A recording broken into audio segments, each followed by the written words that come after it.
Hey guys, tonight we begin somewhere warm, somewhere humid, somewhere laced with clove-scented air and bird calls that echo through trees older than memory. You're not in a bustling European palace or a Roman bathhouse this time. You've been dropped softly, maybe a little groggily, into a Javanese kraton. A royal palace tucked in the lush belly of ancient Java, where kings rise long before the rooster finishes his third song, and breakfast isn't just a meal. It's a ritual, a statement, a performance, and occasionally, a power play involving turmeric and sour tamarind. You probably won't survive this morning, by the way, not with your soft mattress expectations and modern ideas about coffee. This isn't toast and emails. This is ancient nobility. Here, the food is sacred, the schedule is tight, and heaven help you if you reach for the wrong rice cake in front of the wrong grandmother. So, before you settle in and drift into this space, if you find yourself enjoying what you're hearing, take a moment to hit like and subscribe, but only if it truly feels worth it to you. And let me know in the comments where you're listening from and what time it is for you. It's always such a strange comfort to see all the places we're relaxing from, across time zones and hemispheres. Now, dim the lights a little, maybe turn on a fan for a soft ambient hum, and let's begin tonight's journey gently together. You wake before dawn, not because you want to, but because the royal household demands it. Somewhere in the distance, a bell sounds, small, delicate, but sharp enough to pierce your dreams. Then the low, rolling drone of a bamboo flute. Morning has arrived, and in the kraton that means motion. The king, your king, does not wake to an alarm clock. He wakes to choreography, a specific set of sounds and sequences meant to ease him from sleep into divine consciousness. At least, that's how the palace priests describe it.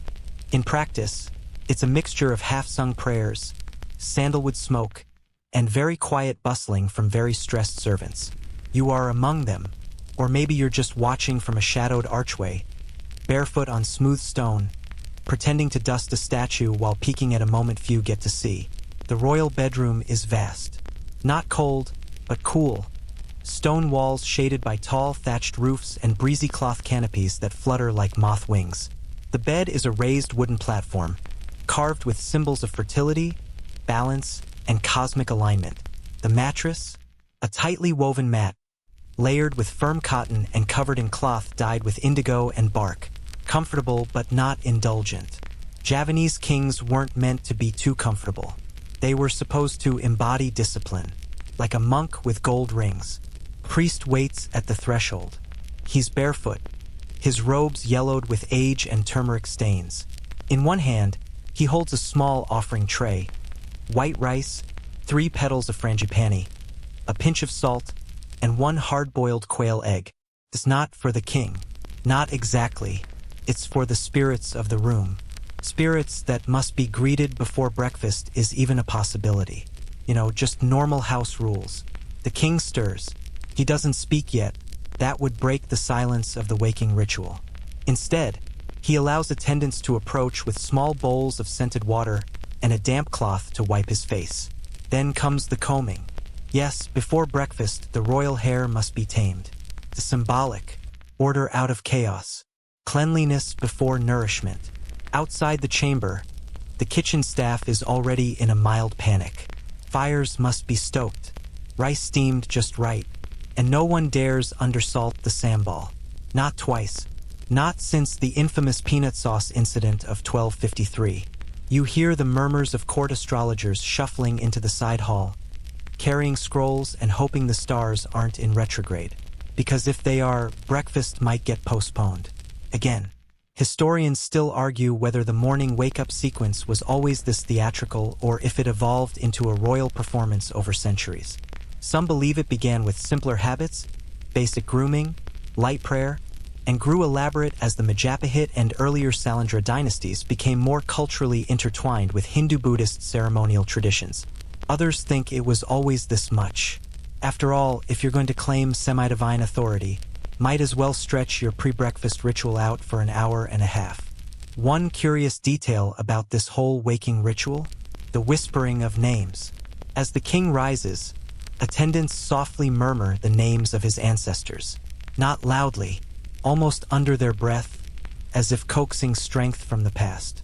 It's like having a spiritual cheer squad made of long-dead monarchs and possibly one overachieving uncle. The royal pets are also part of the scene. A white cockatoo watches from a golden perch, head tilted like it's seen this too many times. A sleepy civet stretches by the carved window. No one feeds them yet.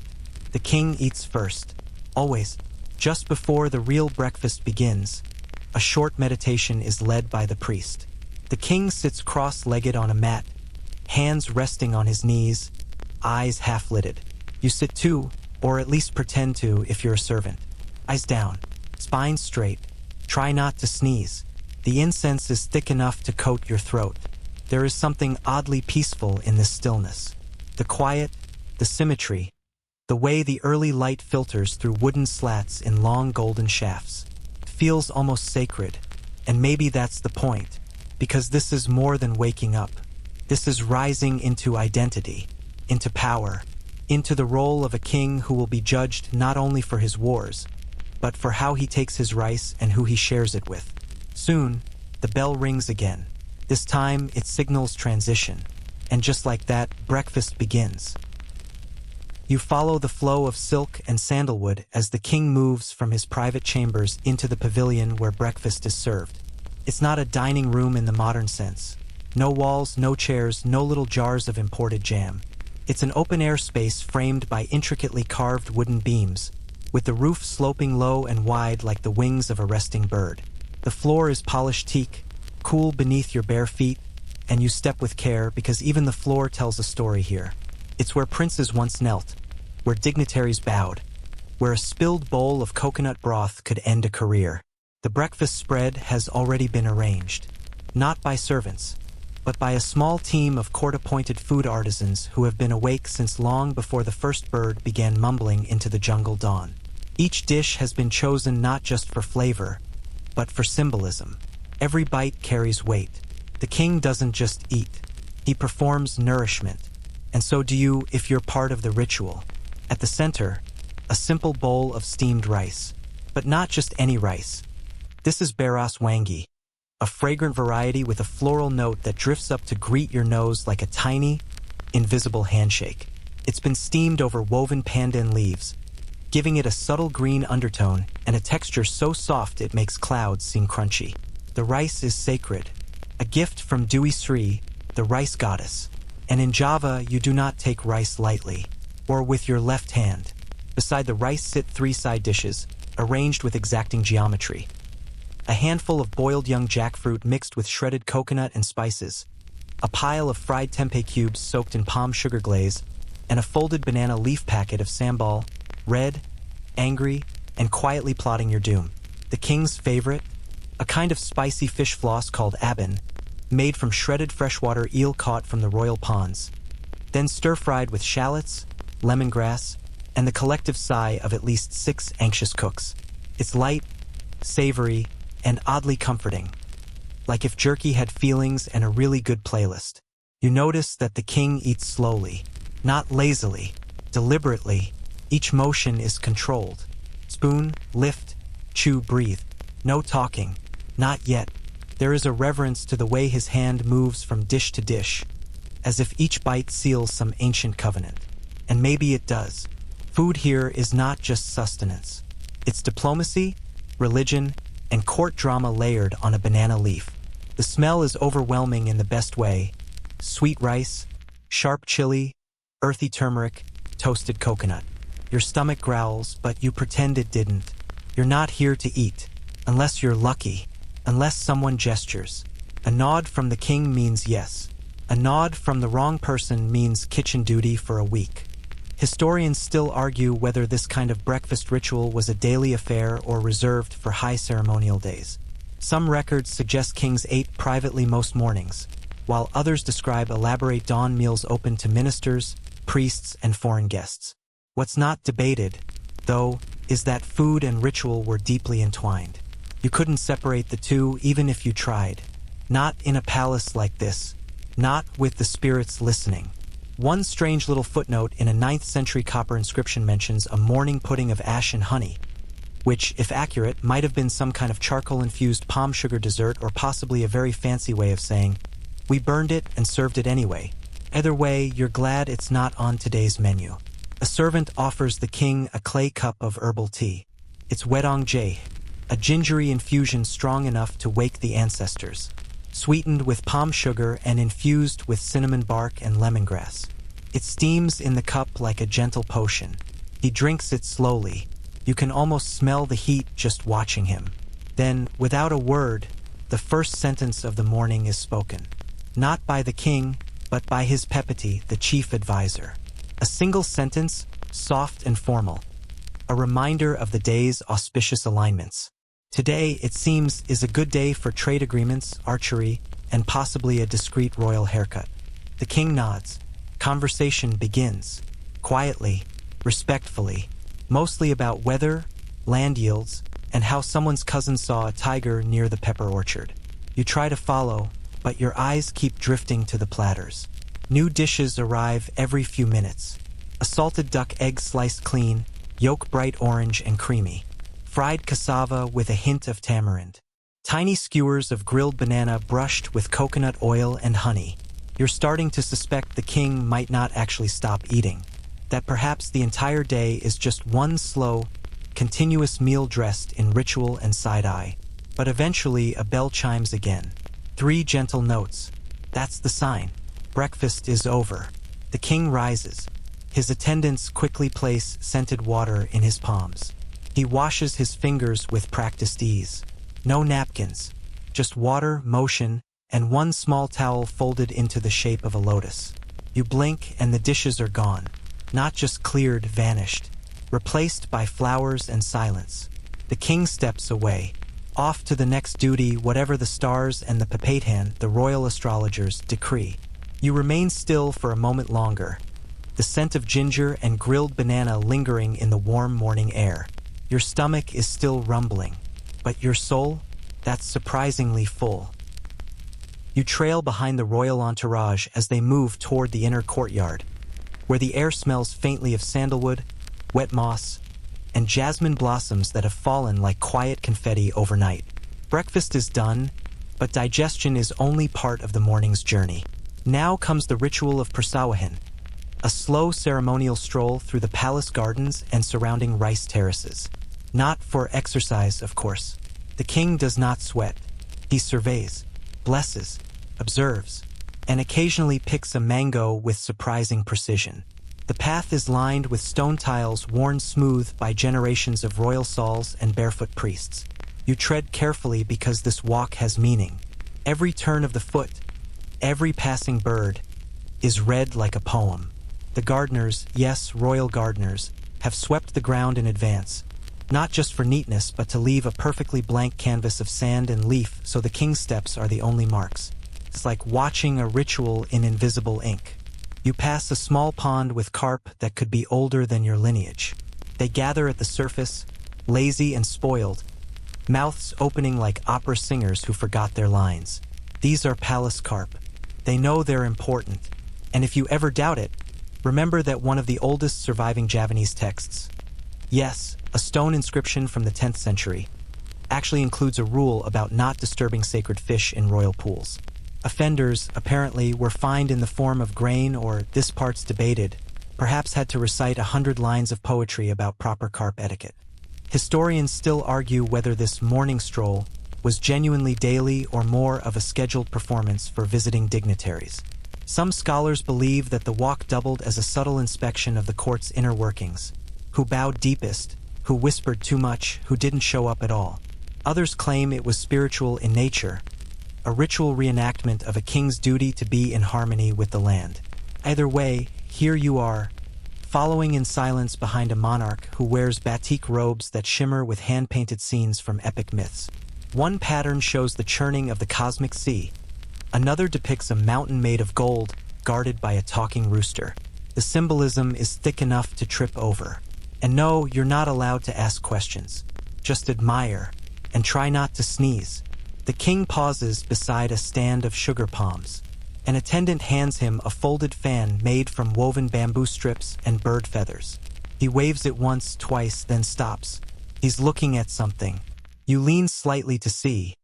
It's a single stalk of wild ginger poking up between two ferns. Out of place, untamed. The king smiles ever so faintly. A gardener is summoned, not to remove it, but to build a small shrine around it. Because sometimes, you see, chaos is divine, or at least mildly picturesque. Now you're crossing a small wooden bridge that arcs over an irrigation channel. Below, the water rushes in careful rhythm, diverted from the nearby river and flowing toward the palace's rice terraces. The subak system, as it's later called in Bali and Java, is not just a method of watering fields. It's a complex social contract disguised as farming. Temples control the flow. Priests decide which paddies receive water and when. And the king, well, the king is the embodiment of fertility itself. When he walks past the water, it's not superstition. It's hydrological theater.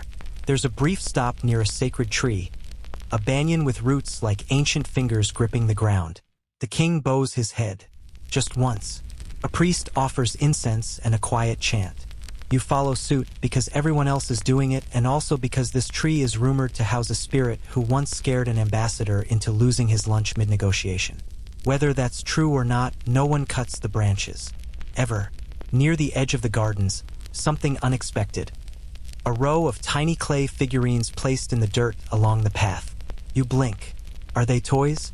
Offerings? Some kind of royal garden gnome scenario? Turns out, they're called candilela, little symbolic figures meant to ward off crop pests. Birds, rats, insects. Some are charming. Others are vaguely unsettling.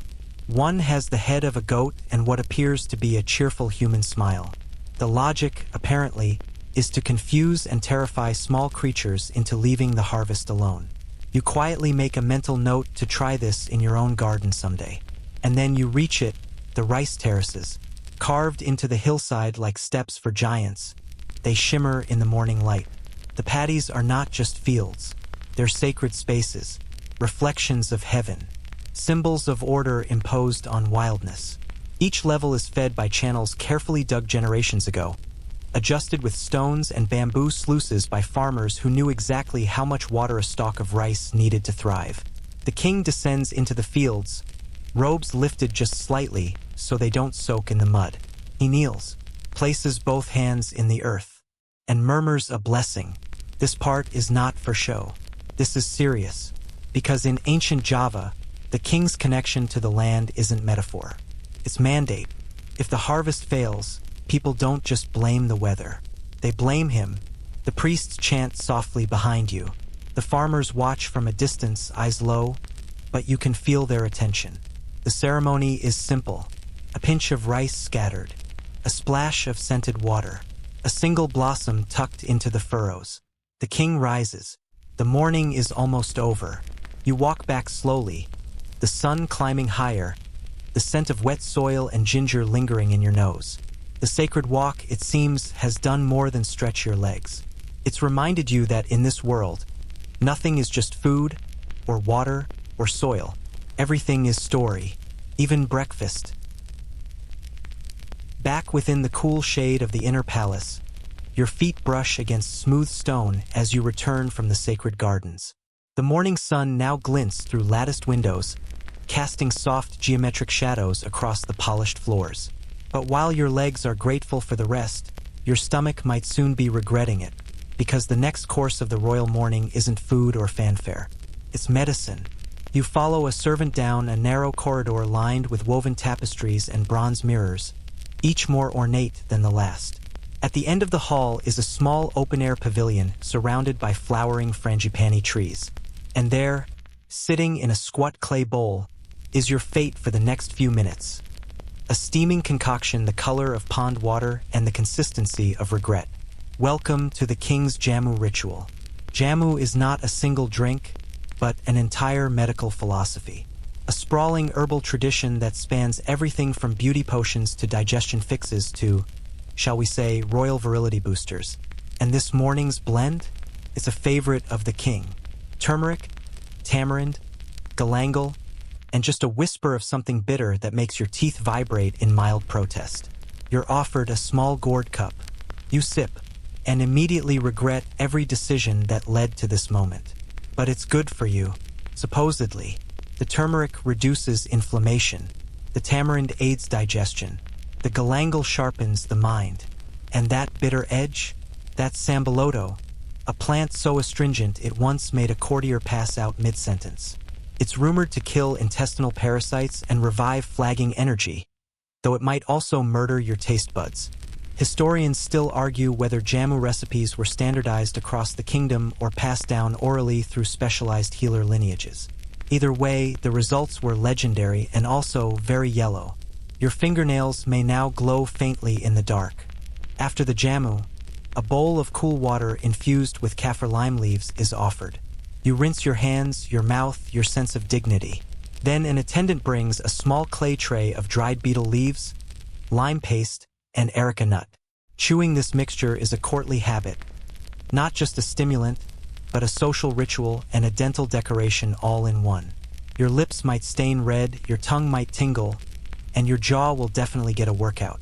But for the elite of ancient Java, this was considered good manners and great oral hygiene. Supposedly, as the beetle settles into your gums, the royal healer enters. She's an elderly woman in crimson robes, her hands stained with turmeric and her hair streaked with silver. She doesn't speak, just nods once and begins the diagnostic ritual. No thermometers, no stethoscopes, just fingers to the pulse, eyes on your tongue, ears attuned to the rhythm of your breath. She hums a little, then nods again. Apparently, you're not dying. Not today. She produces a bundle of dried herbs wrapped in banana leaf. This is purum, a medicinal compress that's gently warmed over coals and pressed against the king's lower back each morning to restore balance and keep the wind from rising. You're not sure what that means, but it feels great. Slightly too hot, but deeply soothing. The scent is half spa, half forest. Ginger, lemongrass, and eucalyptus, plus a whisper of clove, just enough to make your sinuses forget their own name. An assistant offers you a scroll, a palm leaf manuscript inscribed with ancient medicinal knowledge. You pretend to read it. The script is delicate and looping, like a vine drunk on moonlight. It's impossible to decipher unless you've spent years studying old Javanese. Still, the illustrations are charming. Birds, roots, smiling suns, and a diagram of what appears to be a spleen fighting off a tiny demon. You smile politely and set it down. The king, meanwhile, is not merely being pampered. This is public health theater. His body is a symbol of the realm. If he shows signs of imbalance, fatigue, bloating, a single ungraceful sneeze, then the kingdom is said to suffer, too. So he must be seen drinking bitter potions, accepting compresses, performing stretches. Health is harmony, and harmony here is everything. Just as you begin to feel your muscles unwind, a gong sounds softly in the distance. Not the dramatic kind, more like a polite reminder. It's time for the king's mantra recitations. You rise, stretch your legs, and follow him to a shaded pavilion where a cushion and incense burner await. A priest sits nearby, his hands folded, lips moving silently over sacred syllables. The king chants, not loudly, barely above a whisper. The words are old, older than the kingdom itself. Sanskrit phrases intertwined with native Javanese prayers, invoking the favor of Vishnu, Shiva, Duisri, and local spirits whose names don't translate easily. The smoke curls around your head. You inhale, and you're not entirely sure if it's the jamu, the incense, or the fasting, but the world begins to feel ever so slightly floaty. Not in a bad way, like you're half a centimeter above the floor. And then, quite unexpectedly, a monkey wanders into the pavilion. No one panics. No one reacts. It simply sits beside the incense burner, scratches its leg, and looks very unimpressed with your spiritual progress. This apparently is a palace regular, possibly even a reincarnated sage, depending on which priest you ask. The king offers it a sliver of banana. It accepts, nods once, and disappears. The lesson is unclear, but it feels profound. You're starting to understand now. The morning isn't just about nutrition. It's about rhythm, food, medicine, mantra, monkey. A deliberate unfolding of the day that aligns body, breath, and kingdom. Nothing is rushed. Nothing is skipped. Except maybe logic. But that's fine. You're not here for logic. You're here for a 9th century breakfast experience, and you're getting the full deluxe package with bonus turmeric stains. As the incense burns lower and the last syllable fades into the quiet, the king stands. The priest nods. The attendants return.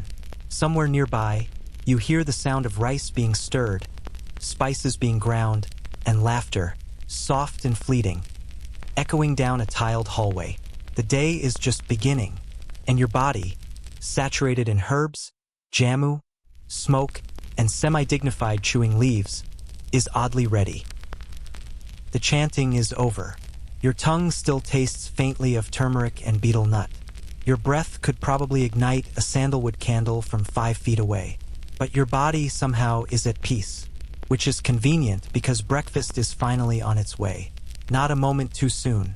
Your stomach, despite its earlier trauma, has forgiven you and is now sending increasingly urgent diplomatic requests for something more substantial than herbs and boiling water. You're led toward the Dapur Nagung, the royal kitchen compound. Not the chaotic mess hall of a medieval castle, but a surprisingly elegant structure, half open to the air, shaded by tall palms, and cooled by water trickling through stone channels. Everything here smells like warm coconut, charred banana leaves, and toasted rice. You would like to bathe in it, or at least rub yourself lightly against the walls like an affectionate cat. Now, breakfast in ancient Java isn't quite what you'd expect. There are no omelets, no croissants, and absolutely no iced coffee with oat milk foam. But there is nasi pulen, a sticky, fragrant rice so lovingly steamed that it practically sighs when you look at it. It's wrapped in a banana leaf and served with a trio of accompaniments arranged like edible jewelry: shredded coconut cooked with palm sugar and sesame seeds, crisp fried mung beans, and a softly boiled egg marinated in tamarind and garlic. You're handed a little bundle on a clay dish, the steam gently rising into your face like a blessing. No utensils here. You eat with your fingers, right hand only, please, and the technique is not just functional. It's sacred. It links you to the earth, to the rice fields, to the ancestors who once stood in this very courtyard and scooped their breakfast the same way, probably with better posture. You try a bite. The rice is perfect, just sticky enough to hold shape, but soft enough to melt between your fingers. The coconut topping is sweet and savory, laced with hints of chili and lemongrass. The mung beans add crunch like polite gravel. And the egg? Oh, the egg is transcendent. Tart, creamy, umami-rich. It tastes like someone whispered poetry to a duck and then turned it into breakfast. There's also pestle, a warm salad of steamed vegetables, water spinach, bean sprouts, cassava leaves, smothered in a peanut sauce so rich it probably has a trust fund. It's earthy, slightly spicy, and balanced with a squeeze of lime. You eat slowly as is proper. Royalty is not supposed to shovel food, though your inner 21st century self wants very badly to inhale this meal like a vacuum with abandonment issues. You pause to drink. A clay cup is handed to you, filled with Beras Kenker, a chilled herbal drink made from rice, ginger, and aromatic roots. It's sweet, zingy, and oddly invigorating, like drinking a massage. This is technically still medicine, but also, thankfully, delicious. No jamu nightmares here. Now, while your palate enjoys this sensory ballet, your eyes begin to wander across the breakfast pavilion. You're not alone, of course. Other court officials, minor royals, scribes, and guards eat nearby, all in various states of gentle chewing and casual eavesdropping. This meal isn't just for nourishment. It's a performance, public ritual. The king's presence here reaffirms his connection to his people. Not all rulers eat among their staff, but this monarch values visibility, and also perhaps just likes the peanut sauce.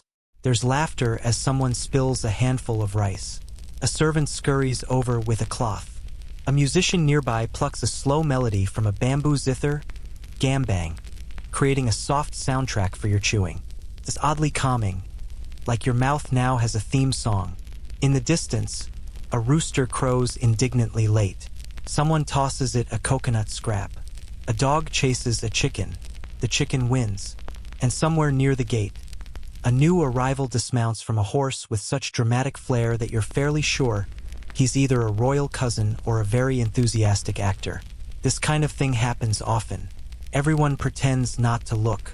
Your host, the king, laughs softly and wipes his fingers on a woven cloth. A server approaches with a final tray, sweet snacks. You're not full, of course. Royal breakfasts are structured like feasts, with enough tiny plates to give even the most confident eater performance anxiety. You sample a sliver of klepon, glutinous rice balls filled with molten palm sugar and rolled in coconut. They explode like warm sugar bombs in your mouth. Then there's wajik, sticky rice infused with pandan and shaped into diamond patterns, dense, fragrant, and sticky enough to potentially glue together dynasties. And finally, thin slices of surabi, a coconut pancake that's somehow both fluffy and crispy, served with a drizzle of sweetened fermented cassava syrup. Historians still debate whether this was a staple of royal menus or a treat reserved for festivals, but its presence here is clear. Breakfast ends sweetly. You lean back, full and faintly glowing with rice-induced happiness. The attendants clear the dishes wordlessly. A passing breeze carries the scent of frangipani and fried banana down the corridor. You sigh. This isn't just a meal. It's diplomacy by digestion.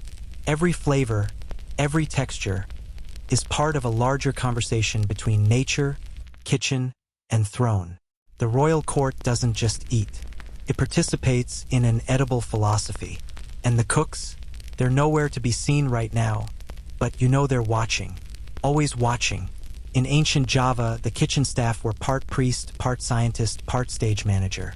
Recipes were memorized, guarded, and passed down orally, often within families who specialized in feeding the elite. One wrong ratio of ginger to coconut and you might be reassigned to goat washing duty, which, if you recall, is a very different flavor profile entirely. There's a stillness now, that post-meal silence where everyone's brain briefly stops functioning, replaced by a soft hum of rice and peanuts and existential contentment. You know that meetings and rituals await. Ceremonial audiences, sacred dances, banana leaf diplomacy. But for now, you just sit in the sunlight, your fingers sticky, your breath herbaceous, and your soul, oddly enough, completely satisfied. Your stomach is pleased. Your fingers are clean again. Someone gently handed you a clay bowl of rose water to rinse with, and you may never recover from the luxury of that detail. The sunlight grows softer, filtered through high canopies of teak and tamarind, and the morning haze starts lifting like a sheer curtain, revealing a set piece. Breakfast has ended, but the palace day is only just stretching its arms. And while you might assume the king now disappears into some high stone chamber to do important royal things involving scrolls and seal stamps, you'd be mistaken. Because the next royal priority is not war planning, not tax collecting, not even diplomatically tolerating envoys from rival kingdoms. No, it's a stroll. A royal garden stroll. And you're going with him. You follow a narrow, pebbled path that snakes through inner courtyards blooming with hibiscus, jasmine, and clove trees. The air smells like botanical poetry. Your feet crunch on gravel, and ahead of you, the king walks barefoot, unbothered, robes brushing the earth like they're gossiping with the dust. The gardens are no mere landscaping. They are cosmic dioramas, representations of the universe as envisioned in Javanese Hindu-Buddhist thought. Mount Meru in floral form, sacred lakes rendered as lotus ponds, microcosms of divine balance rooted in volcanic soil. Nothing is random. Every tree has meaning. Every pathway aligns to something celestial. You pass a stand of sawo trees, their dark leaves murmuring as though in prayer. You could swear one of them just judged your posture. And here, at the heart of it all, is the sacred banyan tree, its massive roots like earthbound lightning bolts. You stop, not because you're tired, though let's be honest, you wouldn't say no to a nap on that sun-warmed stone bench, but because this tree commands attention. In Javanese royal tradition, the banyan symbolizes shelter, wisdom, and connection between realms. Kings are often compared to it, strong, sprawling, and hard to move, even when the wind is rude. As the king pauses beneath its canopy, an attendant approaches with a bowl of water and flower petals. A gentle hand sprinkles it at the roots, whispering a prayer too soft for you to catch. This isn't performance. This is maintenance of the spirit of cosmic order of the royal metaphor itself. In ancient Java, ruling wasn't about power alone. It was about maintaining balance between seen and unseen. The garden is where that balance breathes.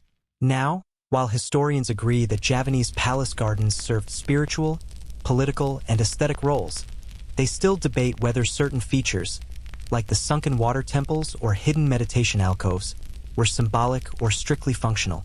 You find one such alcove a few steps later, shaded by Kenari trees, where the air seems noticeably cooler, like the gods left the air conditioning on low. Inside sits a large stone bowl filled with lotus flowers and floating candles. There's no sign, no plaque, just the quiet sense that this is a place you either get or you don't. You sit, because that's what you're supposed to do. Also, your legs need a break from all the ceremonial stepping. As you breathe in the floral air, you realize something deeply humbling. This is the kind of quiet money can't buy. It's grown, not built. Cultivated over centuries. Not contracted in 3 months with imported marble and bad lighting. Your reverie is interrupted, gently, by a rustling sound. A gardener emerges from a nearby grove. Not a peasant in rags, mind you, but a palace horticulturist. Their sarong is neatly tied, their tools carefully slung, and their expression one of mild amusement, like they know you've been mentally composing odes to this garden for the last 10 minutes. You nod at each other in silent botanical solidarity, and then you notice it, the odd little shrine tucked beside the path, covered in moss, guarded by 2 stone frogs, and decorated with offerings. Bits of rice, flowers, a single peeled banana, and, inexplicably, a carved wooden comb. This is a pajaraxa, a spirit house, one of many dotting the grounds. They're not marked on royal maps, but everyone knows they're there. There for the Penungu, the guardians of place, the silent watchers. Offerings keep them happy, and when the spirits are happy, the garden blooms, the court stays harmonious, and breakfast doesn't turn into food poisoning. You find yourself wondering how many of these hidden shrines the king knows by heart. You suspect the number is all of them. Further along, the path opens to a reflecting pool, ringed with stone lotuses and shallow steps. A pair of white ducks paddle by, looking smug. Behind them, palace children chase each other under the watchful eye of a nursemaid, their laughter echoing like birdsong. A slow breeze scatters pink petals into the water. You stare, transfixed, as one petal spins in lazy circles, like a gnat caught in motion. And here's where the king sits, again. Not on a throne, but a wooden platform overlooking the pond. A servant fans him lazily with a palm frond. Another offers fresh jamu, but he waves it away. You're welcome to try some, though. This one's made with turmeric, tamarind, and a hint of honey. You accept. It tastes like spicy orange juice that once knew ambition and gave it up for inner peace. There is a low murmur of voices, courtiers arriving with scrolls, petitions, news of crops and storms, and a neighbor king who has sent, once again, a highly ambiguous goat as a diplomatic gesture. You realize slowly that this is court, not the courtroom, not the throne room, but here in the garden, among vines and whispers and soft sandals on gravel. Decisions will be made today under trees. Decrees will be spoken between bites of fruit. Because in ancient Java, rulership isn't about ceremony for its own sake. It's about rhythm, harmony, and sometimes issuing judgment while wearing a flower behind your ear and casually holding a mango. You lean back against a smooth pillar, sip your jamu, and stare at the clouds reflecting in the pond. The gardener returns, this time with a tray of guava slices and a knowing smile. You take one, because apparently even political observation is better with snacks. The afternoon creeps in gently, like a cat too dignified to announce itself. The shadows shift, growing longer and cooler, curling like silk ribbons along the paths and steps of the palace gardens. The sun isn't setting yet, not quite, but it's definitely thinking about it. And as the light softens, so does the mood. You've spent the morning walking, sitting, sipping turmeric tonics, and witnessing a royal garden that somehow doubles as both court and sanctuary. But now the day stretches toward its next rhythm. Bathing. Yes, bathing. Again. Because once simply isn't enough in this tropical oven of a kingdom, and because personal hygiene in the Javanese court is closer to spiritual maintenance than anything involving loofahs or citrus-scented gels. The king rises from his low wooden platform with the same calm decisiveness you might use to choose between two types of tea. He gestures once. No words, just a flick of the hand that says, "Yes, it's time." You follow again, obediently, still carrying the half-eaten guava slice like it's a religious artifact. You pass back through the inner courtyards, past a pair of gates carved with curling vines and celestial beings mid-dance. The air grows heavier, infused with the soft perfume of sandalwood smoke. Somewhere nearby, you hear the trickle of running water, an ambient soundtrack to this entire next act. Ahead of you opens a walled complex surrounded by flowering trees. This is no ordinary bathhouse. It's Tamansari, the royal water garden, an aquatic palace within the palace, dedicated to pleasure, purification, and possibly a bit of spying depending on where you're standing. The main pool is wide and rectangular, framed by stone pavilions and arched windows that let in stray beams of light. White stairs descend into the turquoise water like a gentle invitation.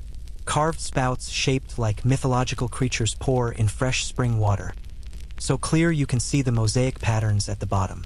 But don't get ahead of yourself. You are not cannonballing into this royal pool.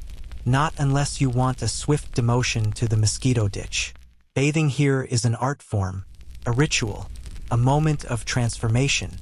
It begins with a seat on a stone bench beneath a blooming frangipani tree, where an attendant pours warm water scented with kembang telen, a blend of jasmine, ylang ylang, and rose petals, over your hands. You're then handed a small bowl of scrub paste made with rice flour, turmeric, and crushed sandalwood. It smells like sunrise and purpose. You apply it slowly, awkwardly, while nearby the king is already halfway through his own cleansing routine with the serene focus of someone who's done this 1,000 times and probably has a song about it. The water is cold. Not glacier cold, but definitely enough to make your ribs question your choices. You ease in one step at a time, pretending to be braver than you are. The pool surrounds you like a sigh, and suddenly you understand why this kingdom took its water features so seriously. It's not about swimming.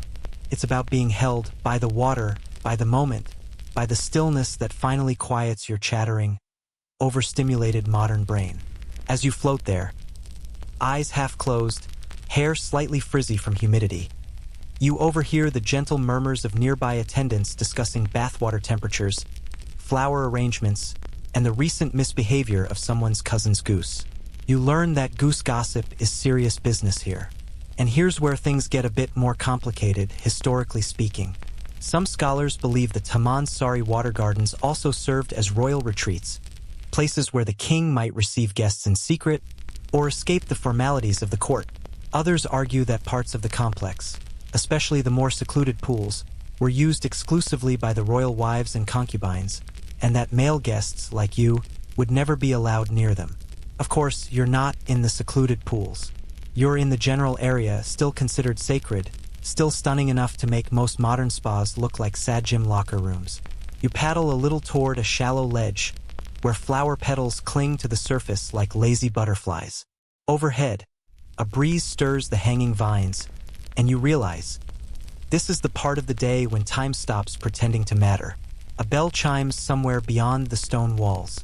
Not an alarm, more like a polite reminder that lunch exists and that, eventually, everyone will need to dry off and return to being human again.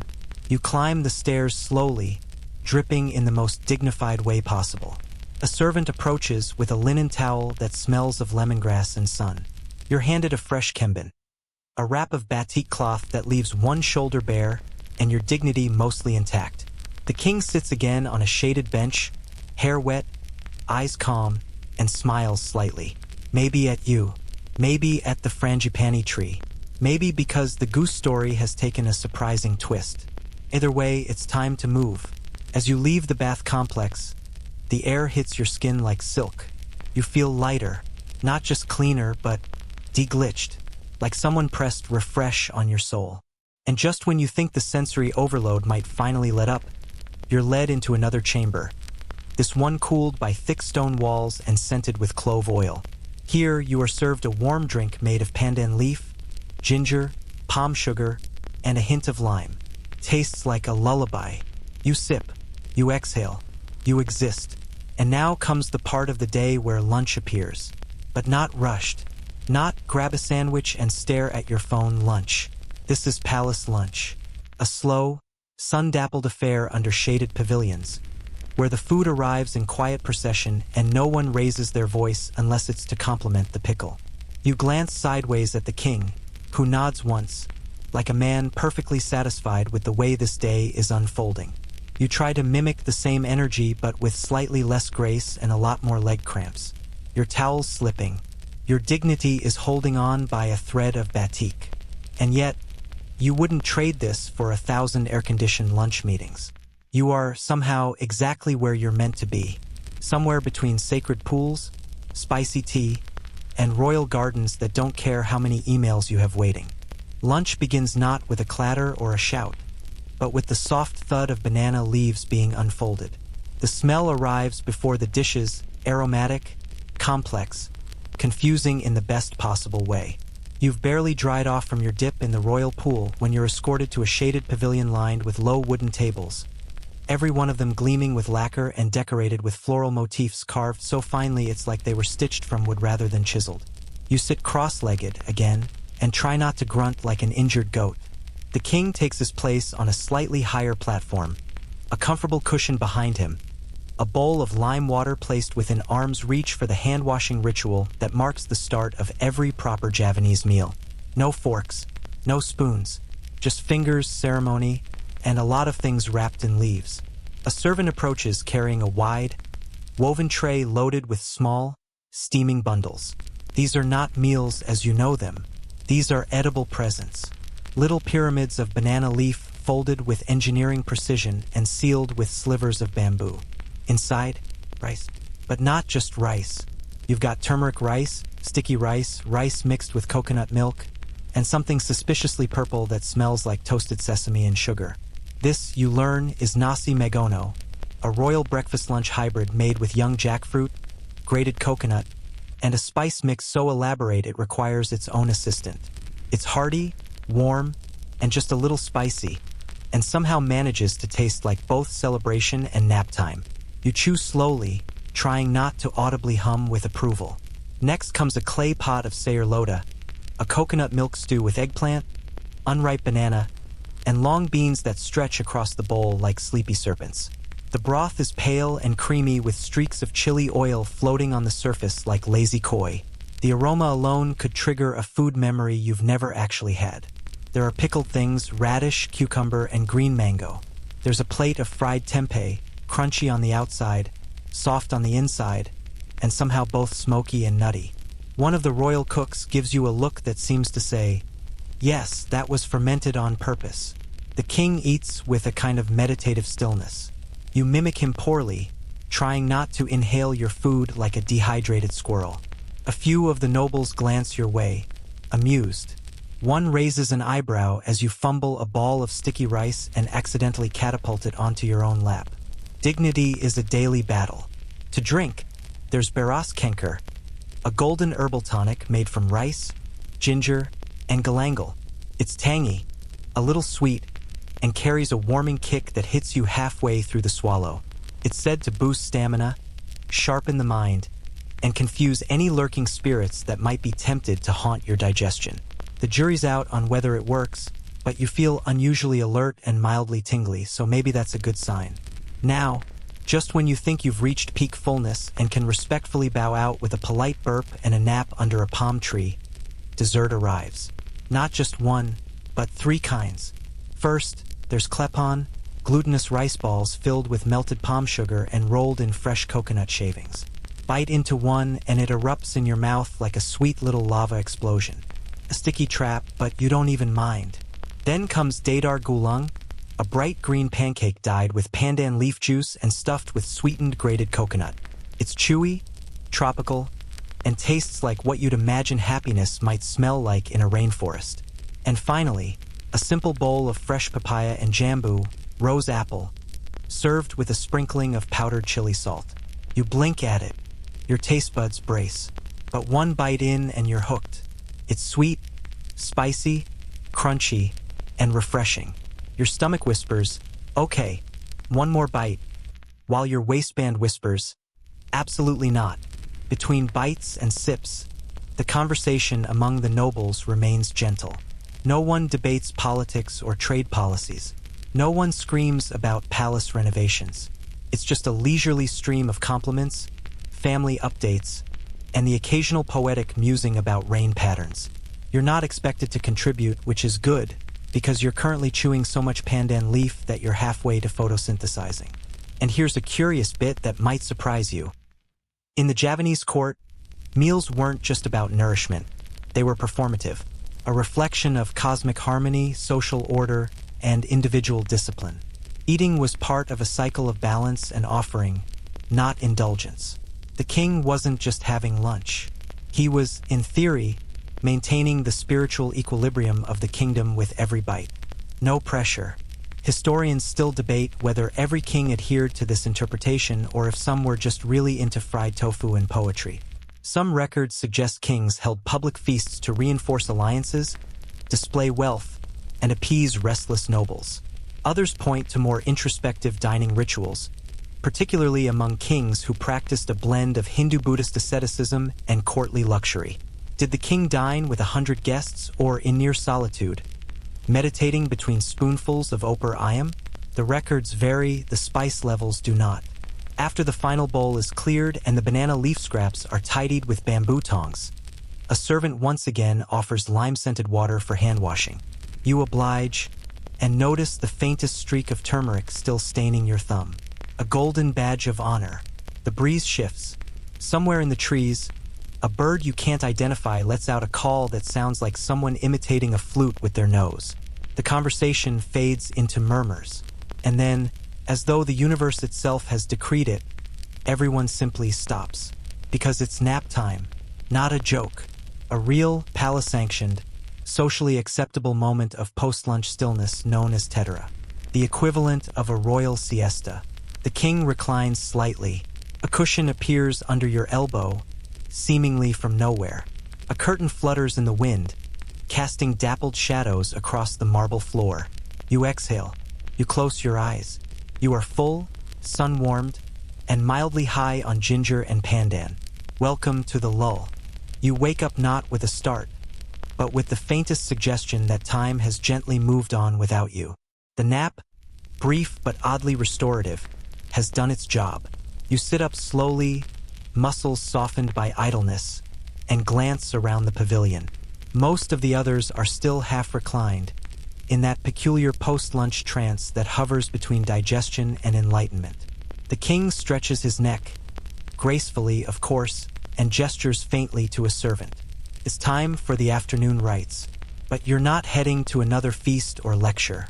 This time, you're going to visit the royal gardens, and not just to admire the flowers. These gardens are more than aesthetic flourishes. They're laboratories of flavor, medicine, and symbolic meaning. They're also the quiet engine rooms that power the palace kitchen, the rituals, and even the king's health. You shuffle into a pair of sandals and follow a winding stone path flanked by intricately carved stone guardians, whose moss-covered eyes have seen centuries of footsteps like yours. The air is richer here, moist, earthy, and dappled with the smell of crushed lemongrass and wet bamboo. The garden isn't manicured like a European palace lawn. It's alive in a much wilder, more intelligent way. Organized chaos. Every plant here earns its place. A gardener bows slightly as you pass, his fingers stained orange with turmeric and sap. He carries a basket of daun salam or Indonesian bay leaf, which will later season a stew, scent a bath, or maybe find its way into a ceremonial fire. You step aside to let him pass and notice the nearby plots are neatly divided not just by plant type, but by purpose: culinary, medicinal, spiritual. There's galangal, peeking out of the soil like shy ginger with a peppery kick. There's kamanji, lemon basil, fluttering in the breeze like it knows it's prettier than regular basil. There's kenker, the stubbier, more pungent cousin of ginger that ends up in herbal tonics with suspiciously magical reputations. You try to identify a plant with soft, silvery leaves that smells like camphor and toothpaste had a baby. This one, your guide tells you, is used in anointing oils for royal ceremonies, possibly also for sore throats. It's multifunctional. The king's personal garden plot is not large, but it's the most carefully tended. Here grow rare varieties of chili, sacred turmeric strains, and a kind of leafy green that allegedly enhances mental clarity. Though some say that claim was started by a particularly lazy poet looking to justify eating salad during prayer hour. Historians still argue whether these royal plots were truly managed by the monarch himself or simply attributed to him as part of the ritual of kingship. Either way, the plants get watered, and that's what matters. Nearby is a small wooden structure, a drying hut, where herbs are hung from the beams like leafy chandeliers. Inside, it smells like 10 kinds of spice cabinets through a party. Peppercorns, cloves, cinnamon bark, and thin slices of dried nutmeg flour, known as mace, all wait patiently to be ground into pastes or packed into royal medicine bundles. The garden also has a pond, not the decorative kind, but the kind brimming with kaolin, water spinach, a leafy green so enthusiastic it grows in standing water like it's trying to win a race. Fish dart beneath the surface, some of them destined for dinner, others symbolic, their movements carefully watched by court seers who read the ripples like tea leaves.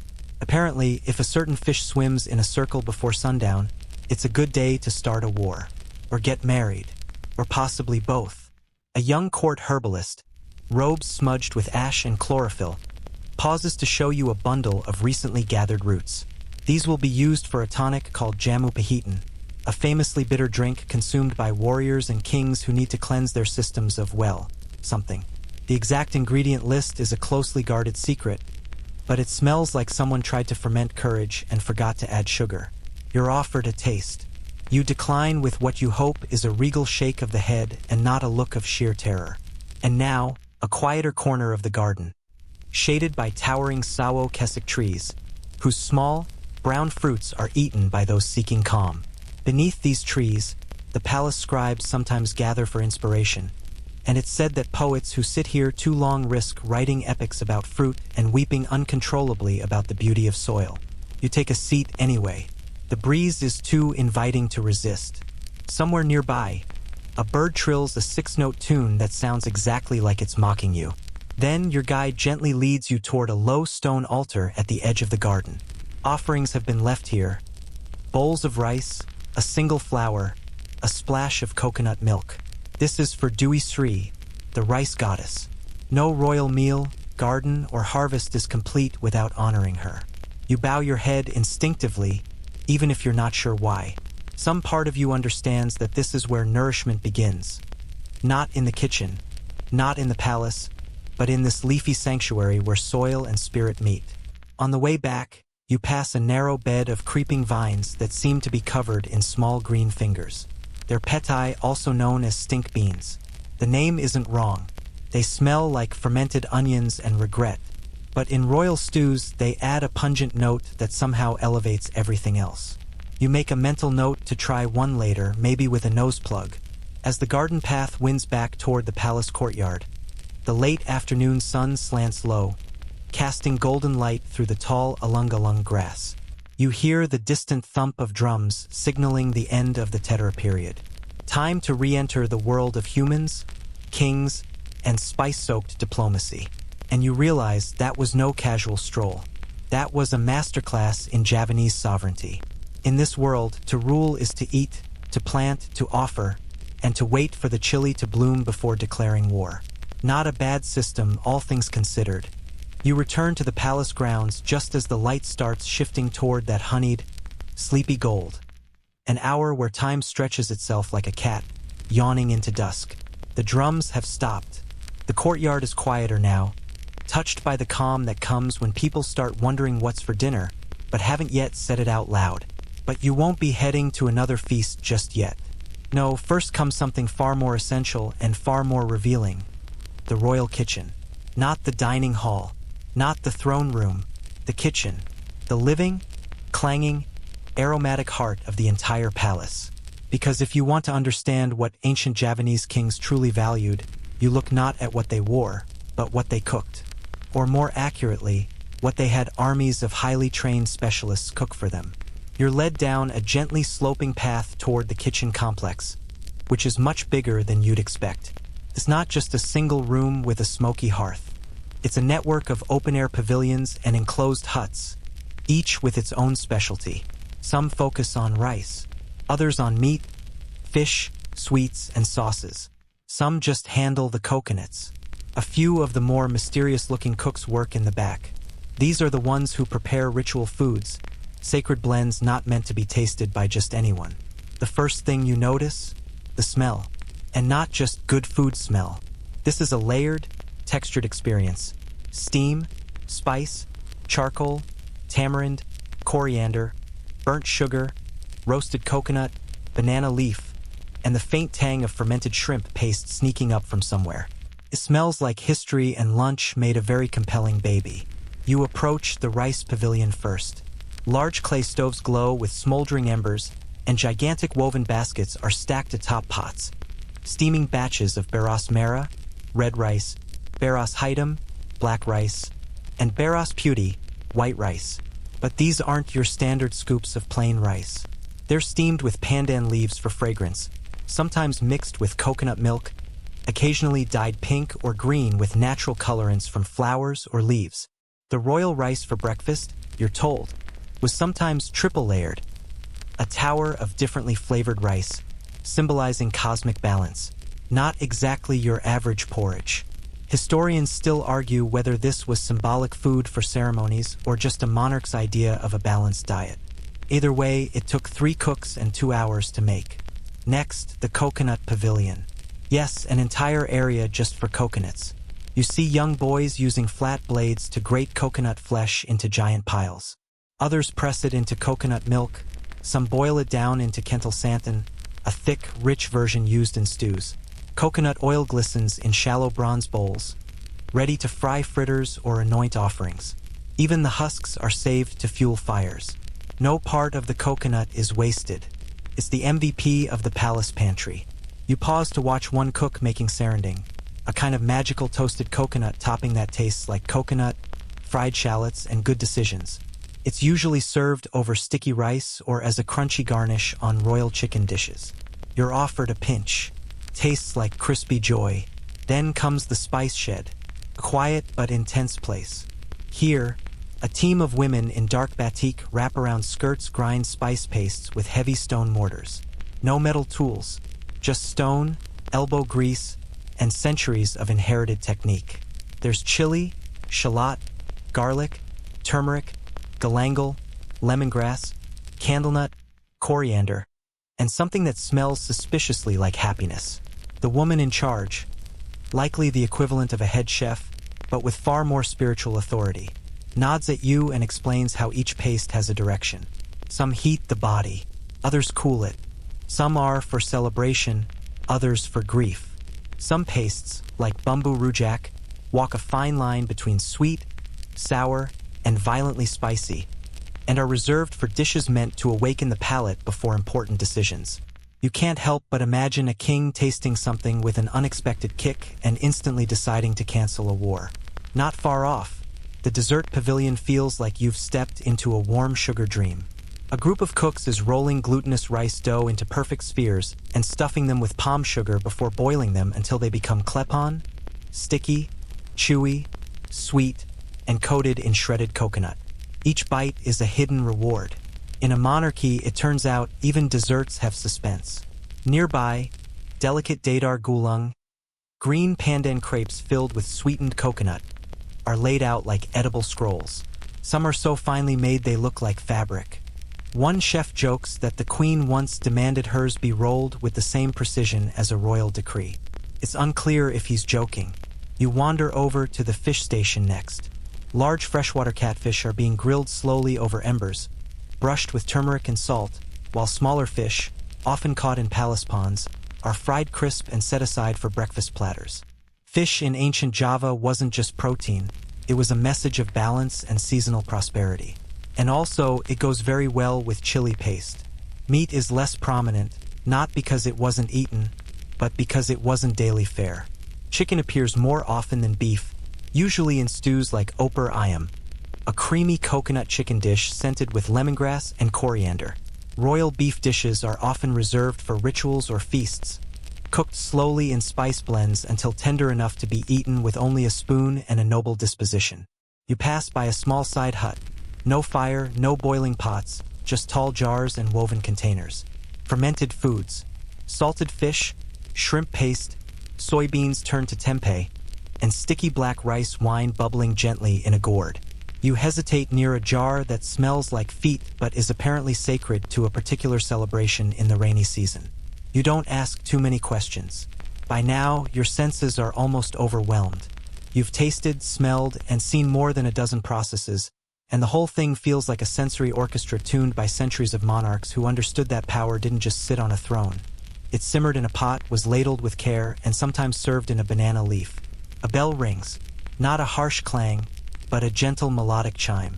The evening meal will be assembled soon, and the dishes prepared here will begin their final journey, arranged with geometric precision, garnished with edible flowers, and carried on trays of lacquered wood and gold leaf. But for now, you stand quietly, watching the last batch of nasi kuning, golden turmeric rice, being fluffed in a basket, steam curling up like incense. And you realize that in ancient Java, food wasn't just nourishment. It was cosmology, diplomacy, art, and a soft, spicy kind of magic. And it all started here. By the time you leave the kitchens, your clothes smell like coconut smoke, turmeric, and the vague perfume of ambition. The sun has dipped lower, casting long shadows across the palace courtyard, as if the architecture itself is stretching out after a long meal. A group of young attendants is carrying food trays toward a raised wooden pavilion, modest in height but rich in ornamentation. You follow the procession, not quite ready to leave the orbit of what you've just seen. Because now it's time to eat like a king. Not like royalty in the modern Instagrammable sense. More like how a 10th century Javanese king actually sat down, cross-legged, dignified, mildly sweaty, and tried not to get peanut sauce on his royal batik. You're led to an elevated platform under a canopy of palm leaves. The breeze is gentle here, cooled by a hidden canal system you barely noticed before. A servant unfurls a thin mat, places down a short, intricately carved table, and begins the delicate art of presenting the royal dinner. There's no cutlery, of course. You'll eat with your hands. Right hand only, please. And before touching anything, you're handed a bowl of water with lime slices to wash off both dust and hubris. Dining in ancient Java wasn't just a physical act. It was etiquette, devotion, and theater, especially when you were being watched by half the court. Your first course? A trio of rices, white, red, and black, each with its own symbolic meaning. White for purity, red for bravery, and black for ancestral grounding. It's not clear whether these meanings were made official by court decree or just made up by someone poetic and persuasive. Historians still argue whether color symbolism in Javanese meals reflected genuine beliefs, or was just very fancy plating. The rice is warm, fragrant with pandan, and served in little pyramids shaped by hand. Each pyramid is crowned with a sliver of candied nutmeg or a twist of fried shallot. Then come the side dishes or laukpak in overwhelming abundance. There's gudeg, a stew of young jackfruit that somehow tastes like meat, though it is not. Sweet, sticky, subtly spiced. It's the kind of dish that confuses your tongue in a pleasant, slightly philosophical way. Is this savory? Is this dessert? The answer is yes. Beside it, a rich coconut chicken, opar ayam, with meat so soft it collapses under the pressure of your fingers. The sauce is thick, yellowed with turmeric, and served in a shallow banana leaf bowl that leaks ever so slightly. You eat it anyway. Next is a dish the cook called badak. It's a mysterious parcel of grated coconut, mixed with anchovies, chili, and spices, then steamed inside banana leaves until it looks like a gift from someone who wants to challenge your palate. It smells assertive, but tastes oddly addictive, like salty coconut cake. One bite becomes three, and soon the leaves are empty. A side of cucumber slices marinated in vinegar and palm sugar arrives to reset your tongue between bites. Then, unexpectedly, a dish of roasted eggplant in sweet soy sauce. Its skin charred and yielding, the sauce sticky with hints of clove and star anise. Then, fried shallot crisps, because the king gets crunch. Your mid-bite when a small bowl of sambal chili paste makes its entrance. The palace version is potent but balanced, made from red chilies, shrimp paste, garlic, and a whisper of palm sugar. One tiny dab is enough to electrify your entire mouth. You resist the urge to cry in front of the courtiers. To drink, there's no wine. Java isn't a wine country. But there is Beras Kenker, a traditional herbal tonic made from fermented rice and aromatic roots. It tastes like ginger tea collided with an earthy smoothie. Not exactly refreshing, but invigorating in a your ancestors are watching kind of way. The meal continues with a few unexpected additions. A grilled river prawn, still in its shell, dabbed with turmeric oil. A boiled egg, halved and topped with spicy coconut crumbs. A dessert of steamed cassava cake layered with palm sugar and sticky rice. And finally, tiny green pancakes, dadar gulang, that unroll like ancient scrolls revealing their sweet coconut secrets. Throughout the meal, servants move silently, replenishing water bowls, refreshing hand towels, and occasionally fanning the air with woven fans. Not because you're overheating, but because being fanned while chewing is the royal way. You notice that meals aren't rushed here. Even a hungry king was expected to take his time. Every dish is savored, not because it's Instagrammable, but because it's woven into ritual. Food wasn't just sustenance. It was part of cosmic balance, body, spirit, and soil in harmony. Sometimes meals were accompanied by music, soft gamelan in the background, played live. Sometimes the king dined in silence, meditative, especially before important decisions. One wrong chili pepper could throw off his entire reign. And here's the kicker. Most royal meals weren't even finished by the king. In fact, a large portion was deliberately left uneaten. Not because he was full, but because those remnants would be shared among court attendants and palace priests. Symbolically, this showed the king's generosity and his detachment from indulgence. Though if you left all your badak untouched, someone would definitely whisper. Historians still argue whether this ritual of not finishing a meal was rooted in Buddhist influence or local animist practices. Either way, you're expected to set down your plate with a few grains left behind. As if to say, "Thank you, but I do not hoard." You lean back slightly, stomach content, fingers sticky, and heart oddly full. You've tasted history, and it tastes like coconut, chili, incense, and the slightly burnt edges of banana leaf. The sun has now fully set. Somewhere in the distance, the frogs have begun their evening gossip. Servants gather the dishes, fold the mats, and quietly disperse. You are left with the soft burble of water nearby, the cooling night air on your neck, and the warm heaviness of a 1,000-year-old meal sitting gently in your belly. You're still in the afterglow of dinner, mildly dazed from the richness, when someone beckons you toward another part of the palace. Quieter, more secluded. The air changes here.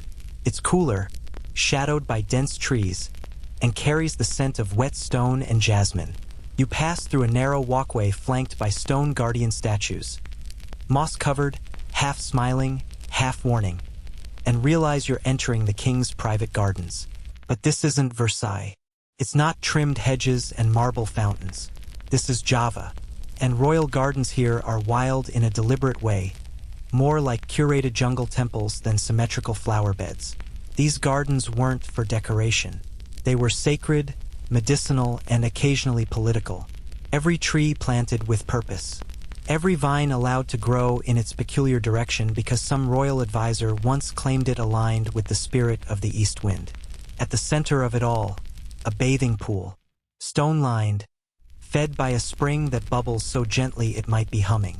It's not enormous, but it's perfectly placed, surrounded by ferns, shaded by towering palms, and echoing with the occasional splash of unseen fish.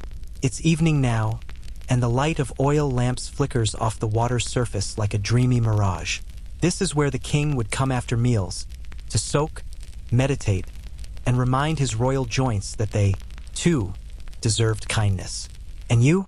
You're invited in. Don't worry, the water's shallow and warm, not quite bath temperature, but the kind of natural lukewarm that feels like a secret the earth is whispering just to your skin. You wade in cautiously. The stone floor is slick but manageable, and the water smells faintly of ginger and lemongrass. Turns out, palace attendants had steeped herbal bundles in the spring before your arrival, because nothing says monarchy like personalized aromatherapy. You lean back against a smooth stone wall and exhale.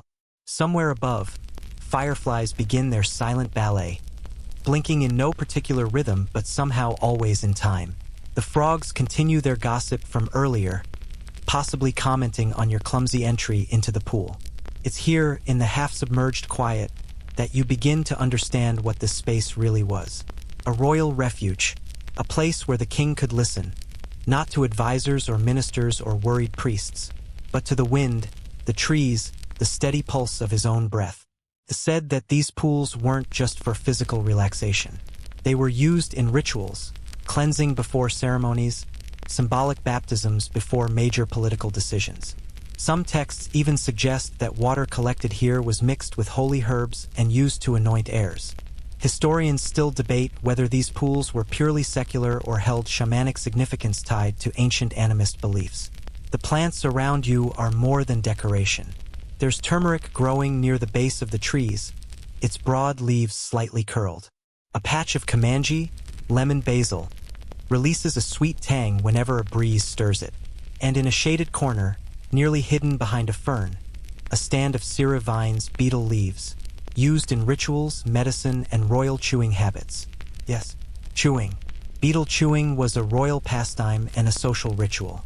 The king would chew a mixture of betel leaf, areca nut, and a dab of lime paste, often wrapped together in a neat little triangle. It stained the teeth red, freshened the breath, and allegedly boosted energy. You spot a small brass tray beside the pool, already prepared with betel wraps, ready for a post-bath chew. The effect, slightly numbing, mildly euphoric, and more than a little messy. But it was part of courtly life, even a bit flirtatious. Courtiers would share betel as a sign of favor. A red smile was, in some circles, the mark of royal charm. Whether that's appealing to you is questionable, but it certainly adds to the ambience. As you float there, water lapping gently around your shoulders, you notice the sounds of the palace have faded. Here in the garden, it's as if the world has paused. There are no footsteps, no clanking dishes, just the hum of insects and the occasional whisper of a breeze combing through palm fronds. You can almost hear the quiet rustle of history itself. The kings who once sat here, the queens, priests, concubines, generals, all of them, at some point, dipped their hands into this same water. Maybe to cleanse, maybe to scheme, maybe just to enjoy the silence. And in that silence, you remember something you saw earlier. An inscription etched into stone near the gate. Er Yang Diam Memba Swara Dua. Still water carries the voice of the gods. The phrase lingers, cryptic and comforting. Maybe that's why the kings came here, to listen for that voice, to ask their questions, then wait very still until anything answered back. A frog croaks. Not quite divine, but you'll take it. Above you, the moon has begun its slow climb, casting pale light across the pool, illuminating the steam that rises like lazy ghosts. You stretch your legs, toes brushing against smooth pebbles at the bottom. You're no king, but for this one moment you understand the power of stillness. You close your eyes and just float, a quiet guest in a royal sanctuary, wrapped in water and history and the faint taste of betel on your tongue. You emerge from the pool as delicately as possible, though it's hard not to feel a little bit like a soggy noodle in royal company. A servant silently offers a folded cloth, hand-woven cotton, soft, scented faintly of sandalwood and banana leaf, and another hands you a pair of dry slippers, carved from light wood and surprisingly comfortable for something that looks like it could double as a percussion instrument. You're led away from the pool, still warm and a little drowsy, toward a pavilion just on the edge of the garden. It's open air, raised slightly off the ground, with pillars of dark teak supporting a tiered roof tiled in clay. Lanterns flicker around the space, casting long sleepy shadows across woven mats and low bamboo couches. This is the Pindopo, a kind of outdoor sitting room, and tonight it's playing host to a far more contemplative activity: royal storytelling. Before you can ask what's being told, an elderly man with a voice like creaking bamboo begins. His words are slow, his tone even slower, and his Javanese is so old school it might as well be from a temple wall. A translator quietly murmurs beside you, catching just enough to reveal that this story involves a celestial deer, a jealous monk, and a miraculous cucumber. You blink, trying to follow, but honestly, it doesn't matter. The rhythm is the point. These performances were more than entertainment. They were history, religion, education, and therapy wrapped into one. Ancient Javanese court culture held the storyteller in high regard. They weren't just performers. They were keepers of wisdom, trained in gesture, pacing, and the art of making someone cry without knowing exactly why. The language flows like a lullaby, punctuated by the occasional chuckle from the listeners and the soft chime of a gamelan musician adjusting their instrument nearby. That's right, this isn't a solo act. A small ensemble of musicians sits at the edge of the platform, their instruments gleaming under lamplight. Gongs of various sizes, metallophones with wooden mallets, a drum shaped like an hourglass. They're not playing music so much as teasing it. Soft, tentative notes that occasionally shimmer through the night air like ripples on the pond you just left. The rhythm follows the storyteller's voice, rising ever so slightly during a tense moment, then dissolving back into near silence when the tale turns sad. The instrument you're most drawn to is the gender, a kind of bronze-keyed xylophone with a haunting, bell-like sound. The musician playing it barely moves, his fingers gliding across the keys with such grace you wonder if he's playing it for the story or for the stars. Historians still argue whether gamelan was born purely from indigenous rituals, or if it blended with Indian and Buddhist ceremonial traditions. Either way, it became deeply tied to Javanese identity, particularly in royal circles where timing, tuning, and tone reflected not just art but cosmic order. Some nights, it's said, a king would listen to gamelan not for pleasure but to meditate, to align himself with the universe, or to decide whether a war was worth waging. Other times, it was played during court dances or, more intriguingly, during the king's dreams like a soundtrack to the subconscious. Tonight, though, it's just accompaniment to a tale that ends with the deer becoming a constellation and the monk growing cucumbers in penance. You nod, politely impressed. The storyteller pauses for water. A servant refills a carved coconut shell with cool ginger-infused tea, and it's passed to him reverently, like a sacred chalice. You're handed one too. The tea is strong, spicy, and somehow even the cup makes a soft slosh, like it knows how to behave in a royal setting. You sip slowly and glance upward. The roof of the pavilion is carved in elaborate floral patterns, vines and lotuses etched in overlapping loops that could have taken months to complete. That's the thing about Javanese architecture. Nothing is accidental. Every curve has a purpose, every motif a meaning. Even the placement of the pavilion, angled toward the eastern breeze, is intentional. Eastern winds, after all, were considered auspicious, bringers of renewal and clarity. The storyteller begins again. A new tale. This one features a talking tortoise, a prince cursed to speak only in riddles, and a forbidden well that grants visions if you squint just right. A few attendants chuckle at the opening. Clearly, this one's a classic. You lean back slightly on a cushion and let the sounds wash over you.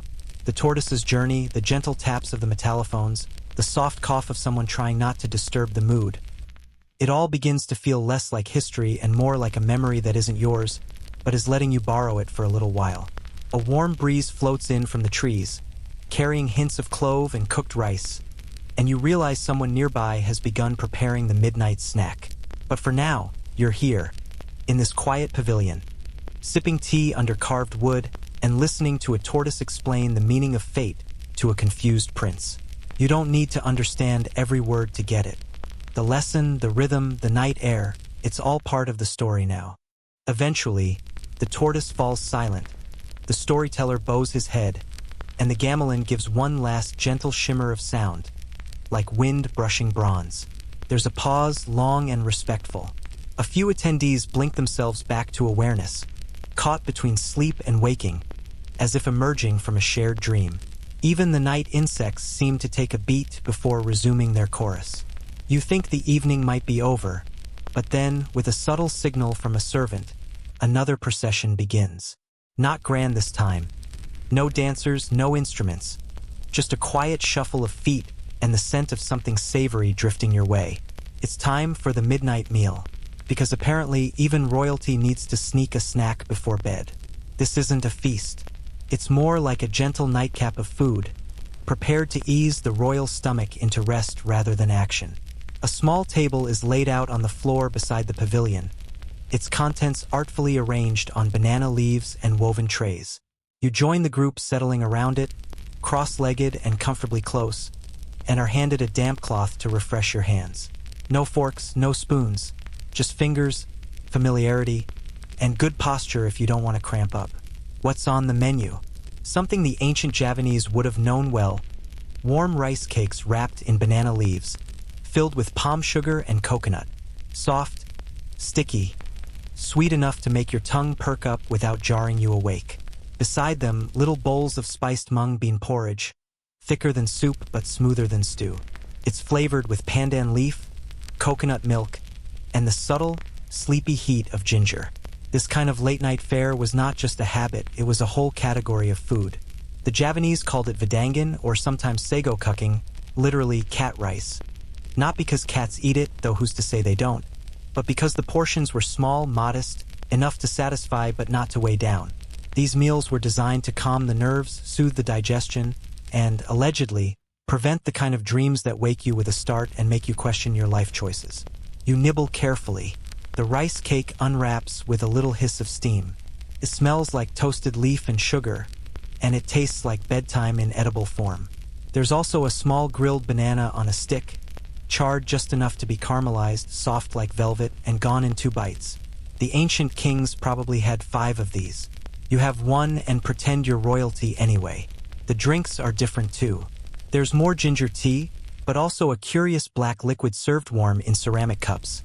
It's kawak, a roasted coffee-like brew made from the skins of rice or sometimes burnt coconut shells.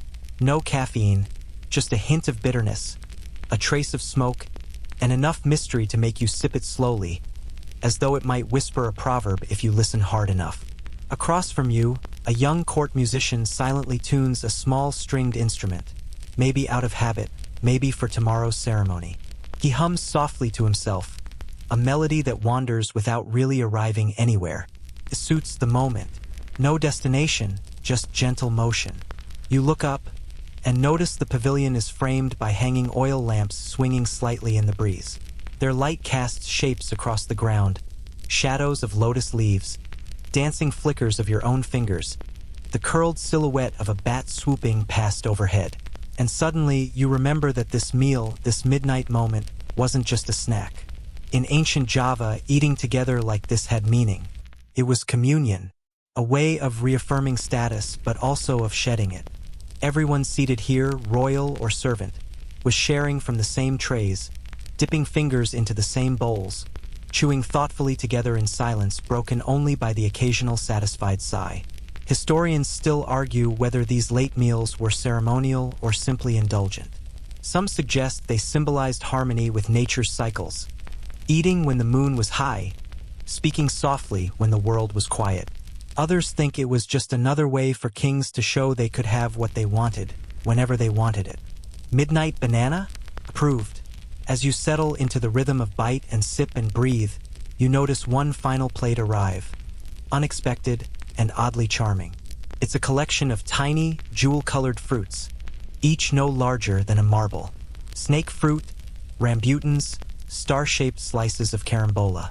Fruits that feel like they belong in a storybook more than a fruit bowl. The rambutans are wild-looking, red and hairy, like someone crossbred a strawberry with a sea urchin. Inside, though, they're juicy and sweet and vaguely floral. The snake fruit lives up to its name with a papery, scaly skin, but peels back easily to reveal a crisp, crunchy bite, somewhere between an apple and a garlic clove if you could imagine such a flavor without flinching. These were the fruits of ancient Java, tropical, diverse, and symbolically loaded. Certain varieties were reserved for nobility, others for priests, and still others for ceremonies you probably don't want to crash uninvited. But here, tonight, they're simply dessert. Or maybe dreams disguised as dessert. As the last piece disappears from your fingers, and the lamps begin to flicker lower, a servant gently places a warm, wet towel across the back of your neck. It smells of lemongrass. You don't ask why.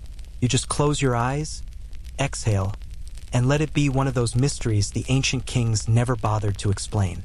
Not everything has to make sense to be soothing. The warm towel slips away, leaving a lingering comfort behind your neck. Your limbs feel heavier now, but not unpleasantly so. More like gravity remembering you're mortal. The midnight meal has done its work. The conversation has faded into soft murmurs, and somewhere behind the pavilion, frogs begin singing a slow, rhythm-less lullaby. Just when you think the night is winding down, there's one more invitation. Not a command, not even a suggestion, just a quiet gesture from a court attendant toward the back garden. You follow without questioning, because let's face it, your curiosity outweighs your need for sleep. And besides, if ancient Javanese kings had one specialty, it was making even midnight feel like a ceremony. The back garden isn't a garden in the Western sense. There are no tidy rows of roses or gravel paths. It's a moonlit sprawl of curated wildness. Groves of frangipani trees lean at angles only they understand. Ferns as tall as your chest unfurl lazily under the moonlight. Somewhere water trickles, not in a straight line, but meanderingly, like a stream that's forgotten it ever had a schedule. You walk barefoot along a smooth stone path. The slabs are warm from the day's heat and slightly damp with dew. This, apparently, is the palace's Taman Larangan, a forbidden garden, which sounds ominous, but really just means this part of the grounds was reserved for the king, his family, and whoever they were willing to share silence with. At the heart of the garden is a pavilion built not for ceremony, but for stillness. No thrones here, just woven mats, open eaves, and a reflecting pool so clear you're not entirely sure where water ends and the sky begins. You settle beside it, and suddenly, a scent hits you. Sharp, citrusy, almost medicinal. A servant approaches with a small clay dish holding kenker root, a rhizome that looks like ginger's scrappy cousin. It was used in ancient Java for everything from sore throats to spiritual clarity. Tonight, it's been steeped into a tonic, blended with palm sugar and tamarind, and served in a cup that looks older than your entire apartment complex. You sip it tentatively. Tastes like earth, lemon peel, and possibly ambition. The sweetness smooths out the punch, and by the time you finish it, you feel alert in the calmest way possible. This wasn't meant to wake you up. It was meant to open you. Palate cleanser for the soul. Or maybe just a very fancy version of herbal tea. Historians still argue whether these late-night drinks were medicinal, spiritual, or just another excuse for royal herbalists to show off. Next to you, a court official unrolls a scroll. One of those long, illustrated ones filled with Javanese script that curves like vines and tells tales of heroes, gods, and rice tax. He doesn't read it. He just lays it out like a picnic blanket, and then returns to sitting cross-legged in complete silence, as if the scroll might recite itself if you wait long enough. And in a way, it does. Your eyes wander across the parchment, catching glimpses of scenes. A man riding a tiger, a woman floating over mountains, a battle between two armies where everyone appears to be armed with kitchen utensils. It's a kakawin, a traditional epic poem illustrated in bursts. Some were written in Old Javanese, others in Sanskrit. Some told myths. Others were thinly veiled political manifestos with better rhyme schemes. The scroll doesn't explain itself. It doesn't need to. The whole point of being in the Forbidden Garden is that you don't do anything here. You absorb. You reflect. You let the air do its work. Beside the pool, a single lotus flower floats open. It's not even shy about it. It just stretches wide, casually luminous in the moonlight like it's been waiting for you to notice. In ancient Javanese symbolism, the lotus represented more than just beauty. It was a metaphor for balance, the coexistence of muck and magnificence. Roots in the mud, bloom in the stars. which frankly sounds like a decent summary of your whole day. Some say Javanese royalty believed this garden was a space to recalibrate, to sit with thoughts too big for the banquet hall, to absorb the way shadows moved, to remember that a king's first duty wasn't conquest or decree, it was clarity. You're not sure how much of that is true, but you're also not sure it matters. The silence here feels curated, like someone designed it to soak directly into your spine. You lie back, palms up, and listen to the wind nudging the fronds, to the occasional plop of a frog adjusting its posture, to your own breath, longer now, slower, like it's remembering how to belong. A firefly drifts past, then another. Soon, the whole garden seems to glitter faintly, like someone dusted the air with gold and forgot to clean up. It's so quiet you start to think about ancient things, about what breakfast meant to a king, yes, but also what silence meant to a kingdom. In a world of battles, taxes, court gossip, and maybe somewhat possessed puppets, the garden was one place where everything got to just be.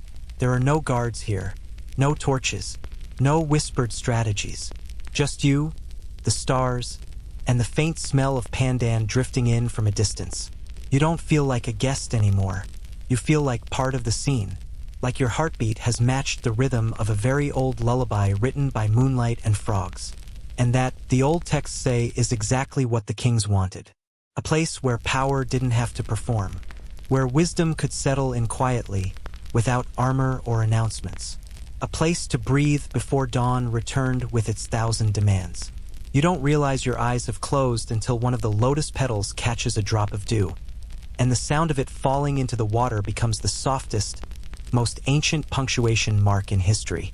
The dew is thick now, curling on leaves like melted glass. You're still in the forbidden garden, sprawled next to the pool where moonlight and lotus petals commune in secret. Someone has lit a small cone of incense behind you. It smells like sandalwood, clove, and a hint of something smoky that might be dried mango leaf or just centuries-old air steeping in royal woodwork. You stretch your legs out, and a bamboo wind chime overhead lazily dings as if bored with itself. This moment feels timeless, but the night isn't quite over yet. From the shadows of the garden emerges a figure dressed in light cotton, their steps deliberate and soft. They're a palace storyteller, Dalong, trained not just to speak, but to summon. Tonight, the story isn't told through wayang puppets. No screen, no leather silhouettes, no gamelan orchestra. Just voice, gesture, and the oldest trick in the royal playbook, imagination. The tale is simple and yet not. A king dreams of rice paddies that sing. Not metaphorically, literally sing. Each blade of grass carries a different note. He believes it's a divine message. So, naturally, he tries to compose music by planting different strains of rice in very specific patterns. It fails spectacularly. The paddies remain stubbornly silent. But something curious happens. The rice grows faster, stronger, more fragrant. So the people decide the king's dream wasn't about hearing music. It was about listening to the land. You blink slowly. Somewhere between logic and lullaby that makes perfect sense. Javanese storytelling isn't about plot twists or jump scares. It's about rhythm, about pauses, about phrases like, "Then came the shadow," said with just enough gravity to make the frogs go quiet for a beat. Historians still argue whether these garden stories served political ends, spiritual instruction, or just helped overfed nobles digest their midnight snacks. But tonight it's just for you, and the moon, and perhaps a passing owl perched somewhere high in a tamarind tree, judging you with ancient bird wisdom. As the tale winds down, your limbs begin to cool slightly, not cold, just aware of air again. The storyteller's voice tapers off, a whisper threaded with patience. No applause, just a shared nod. The performance dissolves like sugar in tea. From there, you're guided quietly back toward the main palace building, but through a different route this time. One that threads through a corridor of hanging bronze chimes. They don't ring. They're muted tonight with little silk wraps tied by palace servants for reasons no one explains. Maybe it's ceremonial. Maybe someone got tired of the noise. Maybe it's an ancient superstition that metal shouldn't sing during certain moon phases. Historians haven't decided yet. but the silence feels intentional. You're brought to a new room, smaller and darker than the dining pavilion, lit only by clay oil lamps set in small niches along the walls. In the center is a stone basin of warm water infused with lemongrass and betel leaf. You're invited, gently, wordlessly, to soak your hands. A basin for washing but not scrubbing. This is symbolic, like so many things here. You're not cleaning your hands. You're releasing the last of your waking thoughts. Overhead, a ceiling fan made from palm leaves turns with the occasional thwip-thwip sound, almost like a heartbeat. You lose track of how long your hands rest in the water. Could be minutes.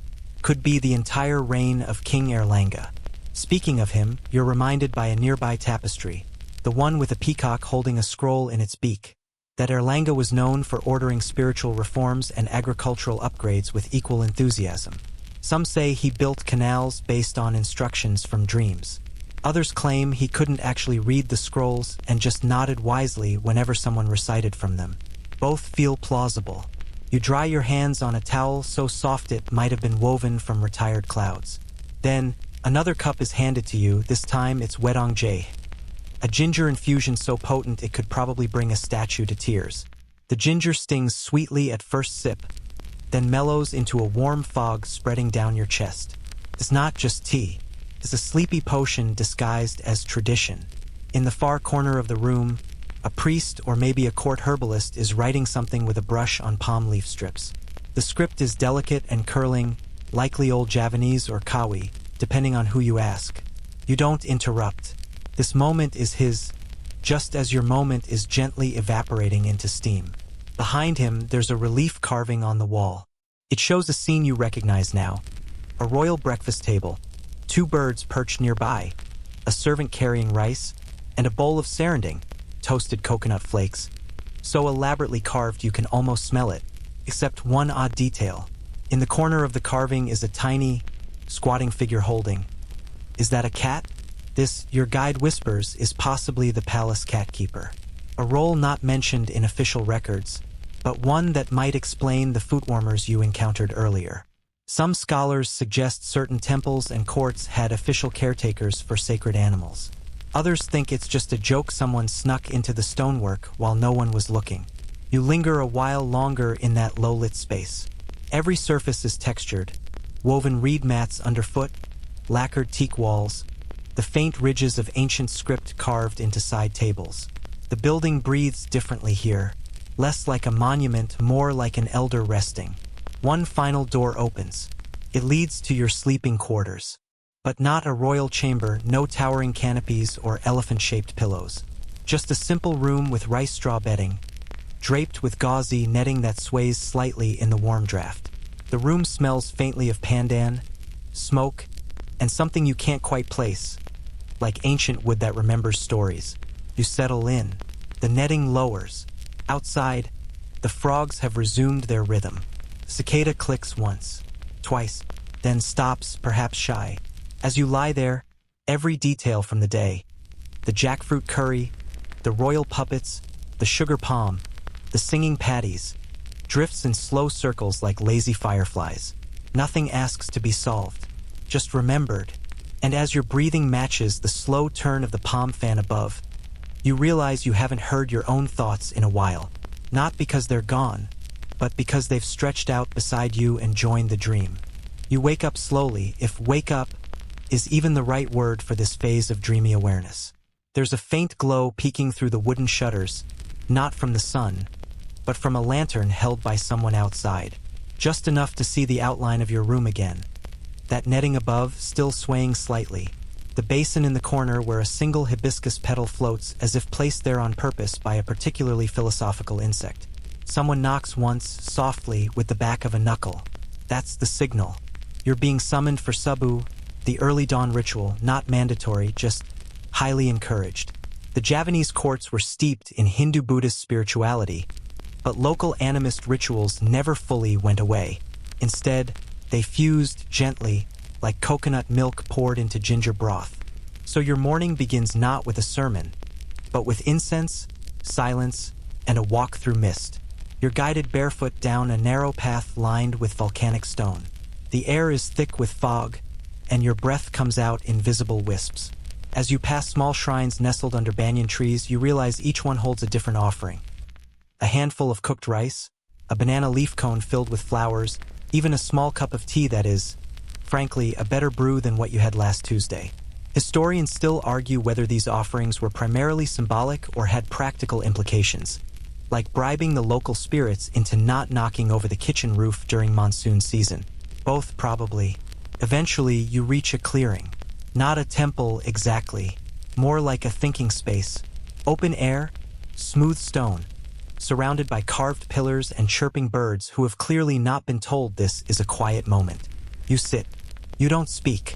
No one does. The sky isn't quite lit, but it's no longer dark either. A priest hums a long vowel. It might be Sanskrit, might be Old Malay, might just be what happens when a soul exhales in syllables. The ritual is brief. No fireworks, no dramatic postures, just stillness, and the sound of gongs echoing from the hills. Afterward, you're led to a breakfast alcove. Yes, another one, but this one isn't for the king. It's for those who serve, who manage, who repair the palace walls and trim the cinnamon hedges. Here, you finally get a commoner's breakfast. Jada tempeh, warm, sticky rice cakes paired with fermented soybean patties wrapped in banana leaf. It's earthy, a little nutty, and, let's be honest, an improvement on that royal durian paste from earlier. You sip a broth made from shallots and lemongrass, and it slides down your throat like seasoned kindness. A rooster crows late. He's clearly not the overachieving type. Somewhere nearby, a palace worker sneezes, and 3 others politely ignore it, proving that passive-aggressive silence transcends all eras. You overhear a conversation about how one of the royal chefs was caught singing to the fish.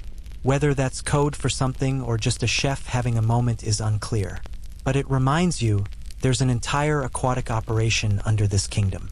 So, naturally, your guide offers to show you the Kolomaikan, the royal fish ponds. Now these aren't your average backyard koi affairs. These are engineered waterworks, with bamboo sluices and terrace channels that redirect runoff from higher gardens. Some pools are decorative, stocked with bright carp for palace parties. Others, entire ecosystems of tilapia, catfish, and freshwater prawns. The Javanese rulers didn't just love beauty. They loved balance. Water wasn't just for drinking or washing. It was life's rhythm. It fed the rice fields, bathed the gods, and made the palace both defensible and divine. Some pools even have small stone statues at the edges, half-eroded figures of turtles, serpents, and mermaids with curiously annoyed expressions. You're told these were offerings to the water spirits. But one old gardener claims the faces were sculpted to resemble palace officials who didn't pay their fish tax. Yes, fish tax. Apparently, nobles were once required to donate a percentage of their catch to temple kitchens. Historians debate whether this policy was enforced consistently or just whenever someone forgot the priest's birthday. The fish ponds are oddly hypnotic. You watch as sunlight finally breaks over the far hills, catching on the rippling water like a net made of gold string. The fish rise lazily to the surface, opening and closing their mouths in that slightly judgmental way fish have when they know you haven't contributed anything today. You could stay here, in this moment, let the scent of warm algae, grilled banana, and incense nest in your thoughts. But the palace has more to show. Your guide leads you to an open pavilion not marked on any map. It's used only once a year, during the So Hari Upakara, the 1,000-day ceremony. Not for birthdays, not for weddings, for remembering those who are gone. In a society so invested in legacy, the dead still get fed. Families leave out dishes once loved by ancestors. Some say the spirits eat the scent. Others say they consume memory itself. Whatever the belief, the food is real and often delicious. Today, the space is empty, except for a single tray left behind, a small bowl of rice, pickled mango, and sweet black tea with a slice of starfruit floating like a tiny sun. You're invited to sit, just for a moment, to take it in, because here, breakfast is never just a meal. It's a connection to the earth, to the heavens, and to everyone who sat on this same stone step and spilled tea on their robes 100 years ago. You exhale, not because you're tired, but because it feels like the right thing to do. The soft scrape of your sandal on the stone step echoes longer than expected, as though even sound is slower here. Your breath still carries the trace of lemongrass, and the air is tinged with the mingling aromas of dew-wet moss and slowly warming stone. Somewhere behind you, the fish ripple in lazy circles.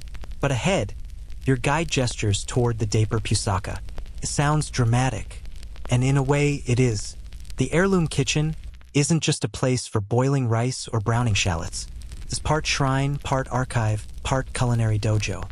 Only a few ever enter, and you lucky historical time tourist, get to peek behind the steam. Inside, it's dim and humming, not with machines but with presence. The hearth is circular, raised, and clearly ancient, blackened with smoke in a way that says, "Yes, I've been through 7 dynasties. Thank you very much." Large clay pots sit like sleeping giants, some so old they have their own names. One, apparently, is called Mother of Rice, which is both beautiful and just a touch intimidating. A woman, elderly, stern, with arms like pestles, nods at you. She's the head matron of this place. You will not be touching anything, but you will be watching and maybe absorbing some ancestral wisdom by osmosis. A breakfast dish is being prepared. This one's ceremonial, a royal offering to mark the end of a lunar cycle, not something eaten casually. It's called nasi tumping, a cone of turmeric rice, golden, fragrant, absurdly precise in its angle, surrounded by a series of side dishes, each symbolizing something specific. Tempeh for harmony, shredded coconut for blessing, boiled egg for new beginnings. The cone shape? It represents a mountain, a symbol of the cosmos, of Meru, the mythical peak where gods attend staff meetings and schedule tsunamis. Historians still debate whether the tumping began purely as religious offering or evolved into a culinary centerpiece for elite banquets. Honestly, probably both. And also, it's really photogenic. As the matron spoons sambal onto a banana leaf, she hums. Not a song, really. More like an incantation with melody. You're told this is part of the ritual. The food must feel right before it can be served. Temperature, texture, aroma, and strangely vibe. You're invited to try a spoonful. Not from the offering, of course. That would be spiritually rude. But there's a second batch, casually labeled, for the humans. You take a bite. The rice is warm, lightly nutty from coconut milk, and tinted just enough by turmeric to make you feel as though you've eaten a sliver of sun. The sambal? A wake-up slap and a lullaby somehow at the same time. You can see now why this kitchen is considered sacred. It doesn't just make food. It preserves meaning, wraps history in starch, and ladles out memory in palm-sized portions. Stepping outside again, the sunlight is clearer, stronger. The palace is coming alive.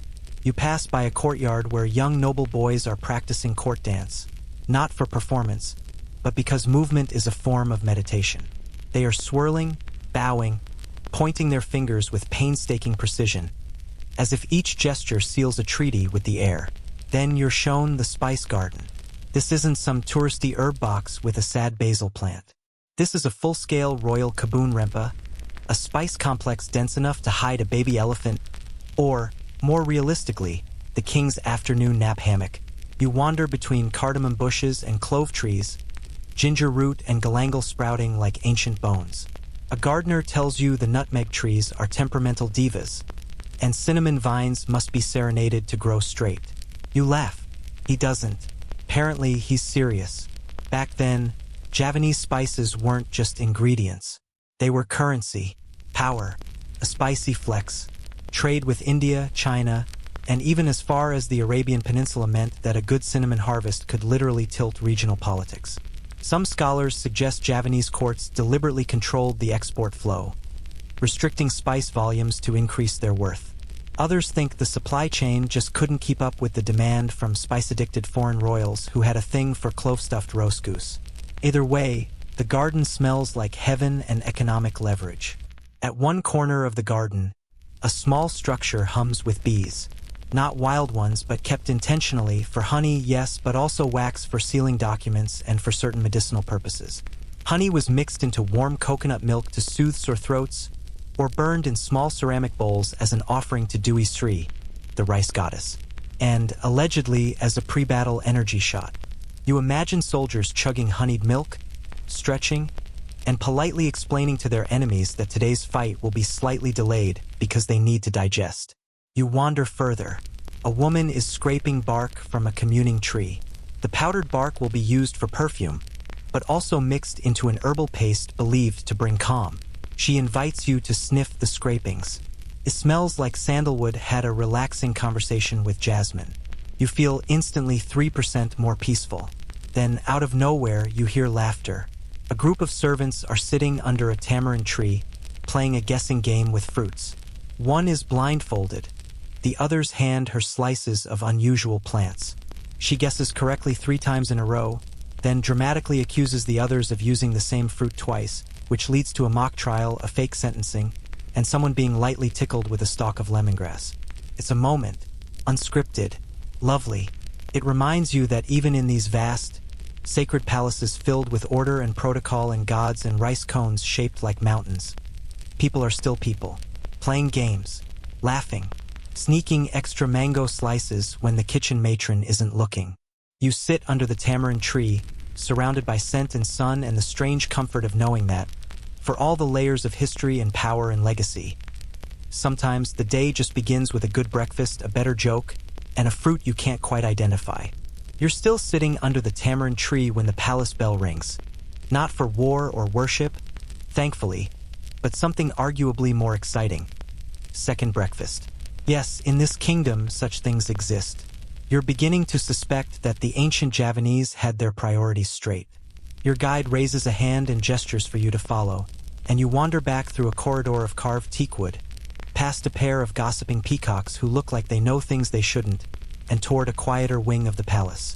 This is where mid-morning nourishment takes place, less formal than the dawn meal, but still infused with meaning, spice, and, as always, the threat of rogue sambal. Today's treat? Q sarabi. Picture a mini pancake with a chewy middle and crispy edge, drizzled in thick coconut syrup and sometimes topped with a sprinkle of fermented cassava or grated young coconut. The batter is made from rice flour and coconut milk, cooked in a special clay mold over a wood fire. The result? Slightly smoky, just sweet enough, and dangerously easy to devour in batches of 12. A palace cook carefully sets one in your hand, served on a banana leaf square with a tiny folded pandan leaf spoon. You take a bite. The edges crunch like morning sun cracking through mist, while the center dissolves with the soft indulgence of a warm sigh. It's not just a snack. It's an edible lullaby. Next to you, a scribe is taking notes while nibbling his own sarabi. Turns out, recipes like this weren't always passed down orally. Some were inscribed in delicate old Javanese script, preserved on palm leaf manuscripts or carved into copper tablets. One such document, scholars suggest, contained a royal decree about appropriate flavor profiles during solar eclipses. Historians still argue whether that detail was ceremonial, or just the king's personal opinion about what tastes good when the sky gets moody. You wander with your second sarabi to a shaded corner of the courtyard, where a musician is tuning a rebab, a bowed string instrument brought from the Middle East and lovingly absorbed into local soundscapes. The air vibrates with a melancholy string note followed by a rhythmic clack from a wooden kendang drum. The instruments are old, but the composition is fluid, improvised. A sound that has shaped ceremonies for centuries. This isn't background noise. Music here isn't passive, it's spiritual scaffolding.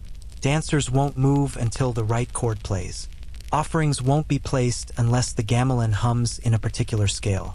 Some claim the resonance of the bronze gongs realigns the body's energy. Others say it just scares away mosquitoes. Both are valid. The tune shifts into a slow, sleepy rhythm, as if even the music is digesting breakfast. You drift. Then, suddenly, you're standing at the edge of the palace's open-air perpustaken, the library. Not rows of shelves with overhead fluorescence, but a long pavilion where scrolls and texts are stored in lacquered teak boxes, stacked inside woven palm leaf cabinets, and tied shut with bits of silk thread. The air smells of clove oil, dried ink, and time.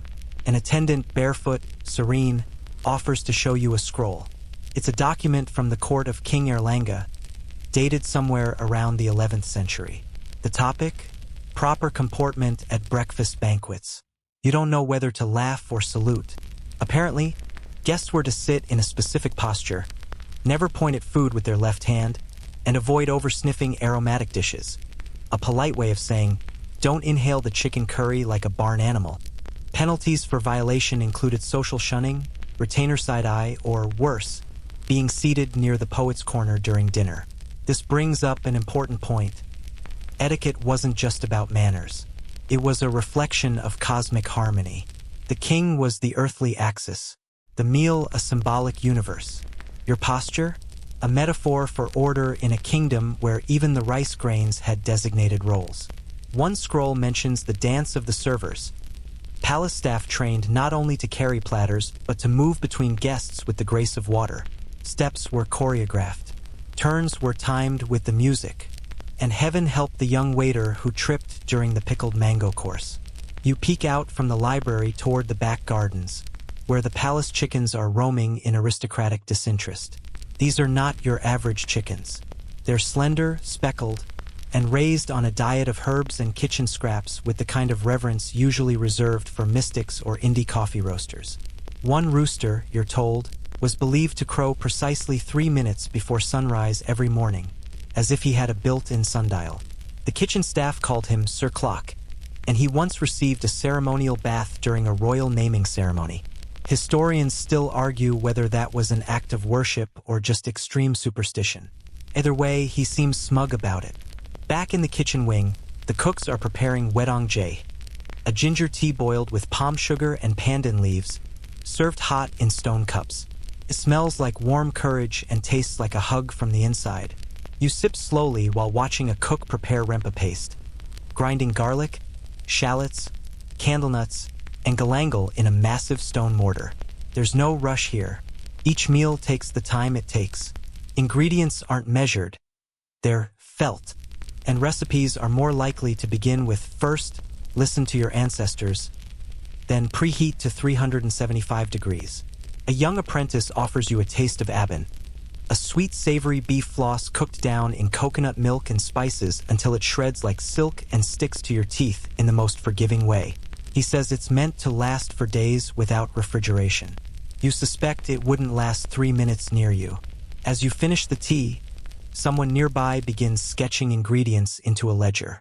But instead of listing turmeric or ginger, the scribe writes, that which warms the stomach, and the root that remembers rain. You're pretty sure this is poetry disguised as inventory management. You sit back, full of sarabi and tea, a little dizzy from so many layers of flavor and time. The palace bell rings again, this time not for food, but to mark the changing wind. You're told it's a reminder, something soft to note the movement of the day, and an invitation to pause. And you do. You pause. You let the heat cling to your skin and the ginger linger on your breath. You listen to the last notes of the rebab float up into the rafters. And you think breakfast should always be this patient. And this poetic. The wind carries with it the scent of melitai blossoms and distant rain as you follow your guide through one final hallway, quiet and gleaming with polished wood. It's early afternoon now, and while the palace is far from sleepy, everything has settled into a softer rhythm. Even the chickens are lounging like philosophers in the grass. You're led to the Pendopo Utama, the main ceremonial hall wide and open, its soaring roof supported by ornately carved columns. The floor, cool and smooth beneath your bare feet, is said to have been polished for centuries using a paste made of banana peels and rice husk ash. Is it effective? Your salls say yes. Your dignity, after nearly slipping, says maybe install a handrail. Here, high above the village, the king once received visitors, judged disputes, accepted tribute, and occasionally played dice. Not everything was lofty business. Some days were dedicated to watching shadow puppet theater, called Wayang Kulit, while sipping betel leaf tea and pretending not to doze off mid-myth. A few attendants still gather here each afternoon, not for judgment or diplomacy, but to recite fragments of old Javanese epics, usually over snacks. You arrive just in time for what may be the noblest dish of all, nasi megono.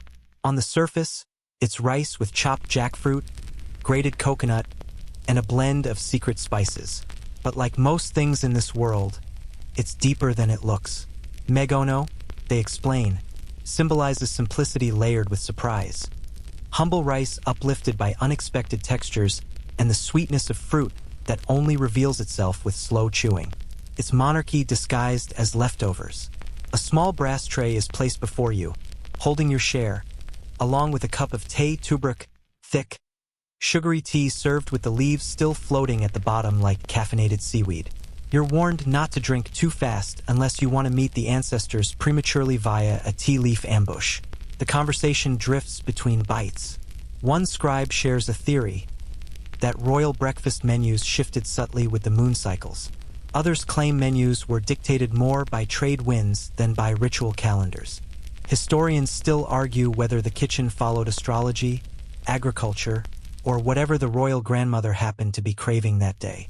Nearby, someone is polishing a caries, a ceremonial dagger with a wavy blade and an aura that suggests it could win an argument without being drawn. These weapons were as much spiritual objects as they were tools of war. A king's caries wasn't just a weapon. It was a companion, named, bathed, perfumed, and occasionally blamed for bad luck. Some believe these blades absorbed the aura of their owners over time. Others just think they look really cool. You notice a small group of apprentices gathered around an elderly cook who is demonstrating how to fold banana leaves into serving cones. They're focused, meticulous, reverent, as if each fold might summon the spirit of turmeric itself. You try folding one, only to produce something that looks like a sad green hat. They politely call it abstract. The afternoon deepens. The sunlight slants through carved window screens, casting patterns on the floor like shadowy lace. From a distance, a gentle drumbeat begins, bedug, echoing across the valley, not as a summons but as a suggestion. A reminder to slow down, look around, and possibly prepare for a nap. You're invited to the Taman Sari, the palace's royal bathing complex. But don't worry, you're not being asked to scrub royal tiles, just to observe. The gardens here surround a set of pools fed by spring water and ringed with frangipani trees. Lotus flowers bob gently on the surface. In ancient times, this was where kings bathed, courtiers gossiped, and perfumes were made from scratch using crushed blooms, rainwater, and sometimes sandalwood smoke filtered through silk. Very eco-chic. You breathe it all in, the jasmine, the splash of water, the faint trace of lemongrass on your skin from the earlier snacks. You find a spot beneath a sprawling waru tree, whose leaves are large enough to use as umbrellas and were once employed, you're told, as eco-friendly serving trays. You lie back, the last thought in your mind before your eyes close. How many breakfasts has this palace seen? Thousands, maybe more. Boiled eggs cracked open at dawn while armies waited outside the gate. Sticky rice pressed into pyramids during coronations. Sweet fried bananas passed between lovers. Ceremonial turmeric eggs that no one wanted to eat but everyone pretended to enjoy. Food as ritual, as memory, as power, as apology. And here you are, just a visitor with crumbs on your tunic and tea stains on your sleeve, somehow folded into that long, sticky, fragrant story. The shadows grow long. The breeze is cooler now. One of the palace cats stretches beside you, yawns, and curls up like it owns the place. Which, let's face it, it probably does. You close your eyes. Wind down, 300 words. And so, as the stars rise over the terraced hills and the last echoes of laughter fade down the palace corridors, you let the day dissolve into memory. The scent of ginger still lingers in the air, soft and calming. Somewhere, a musician plucks a final note on the rebab, and the silence that follows is not empty, but full of rest. You've wandered through royal kitchens where recipes spoke louder than decrees, walked beneath carved rafters and between groves of mango trees, listened to legends of moon-driven menus and daggers that dreamed. You've touched banana leaf wrappers, rice cooked in clay, and sweets soaked in stories. And now it's time to leave the court behind. Not in haste, not with fanfare, but with a quiet breath and full heart. Let your shoulders sink. Let your thoughts slow. You don't need to remember every name or spice. You only need to carry the stillness, the warmth, the quiet weight of history settling gently beside you like silk on wood. The king's breakfast is done. The kitchens are sleeping. Even the chickens have stopped their midnight debates. Rest now, knowing that somewhere in the folds of time, a bell has rung, a kettle has boiled, and someone has tasted something sweet for the very first time. And in that moment you were there too.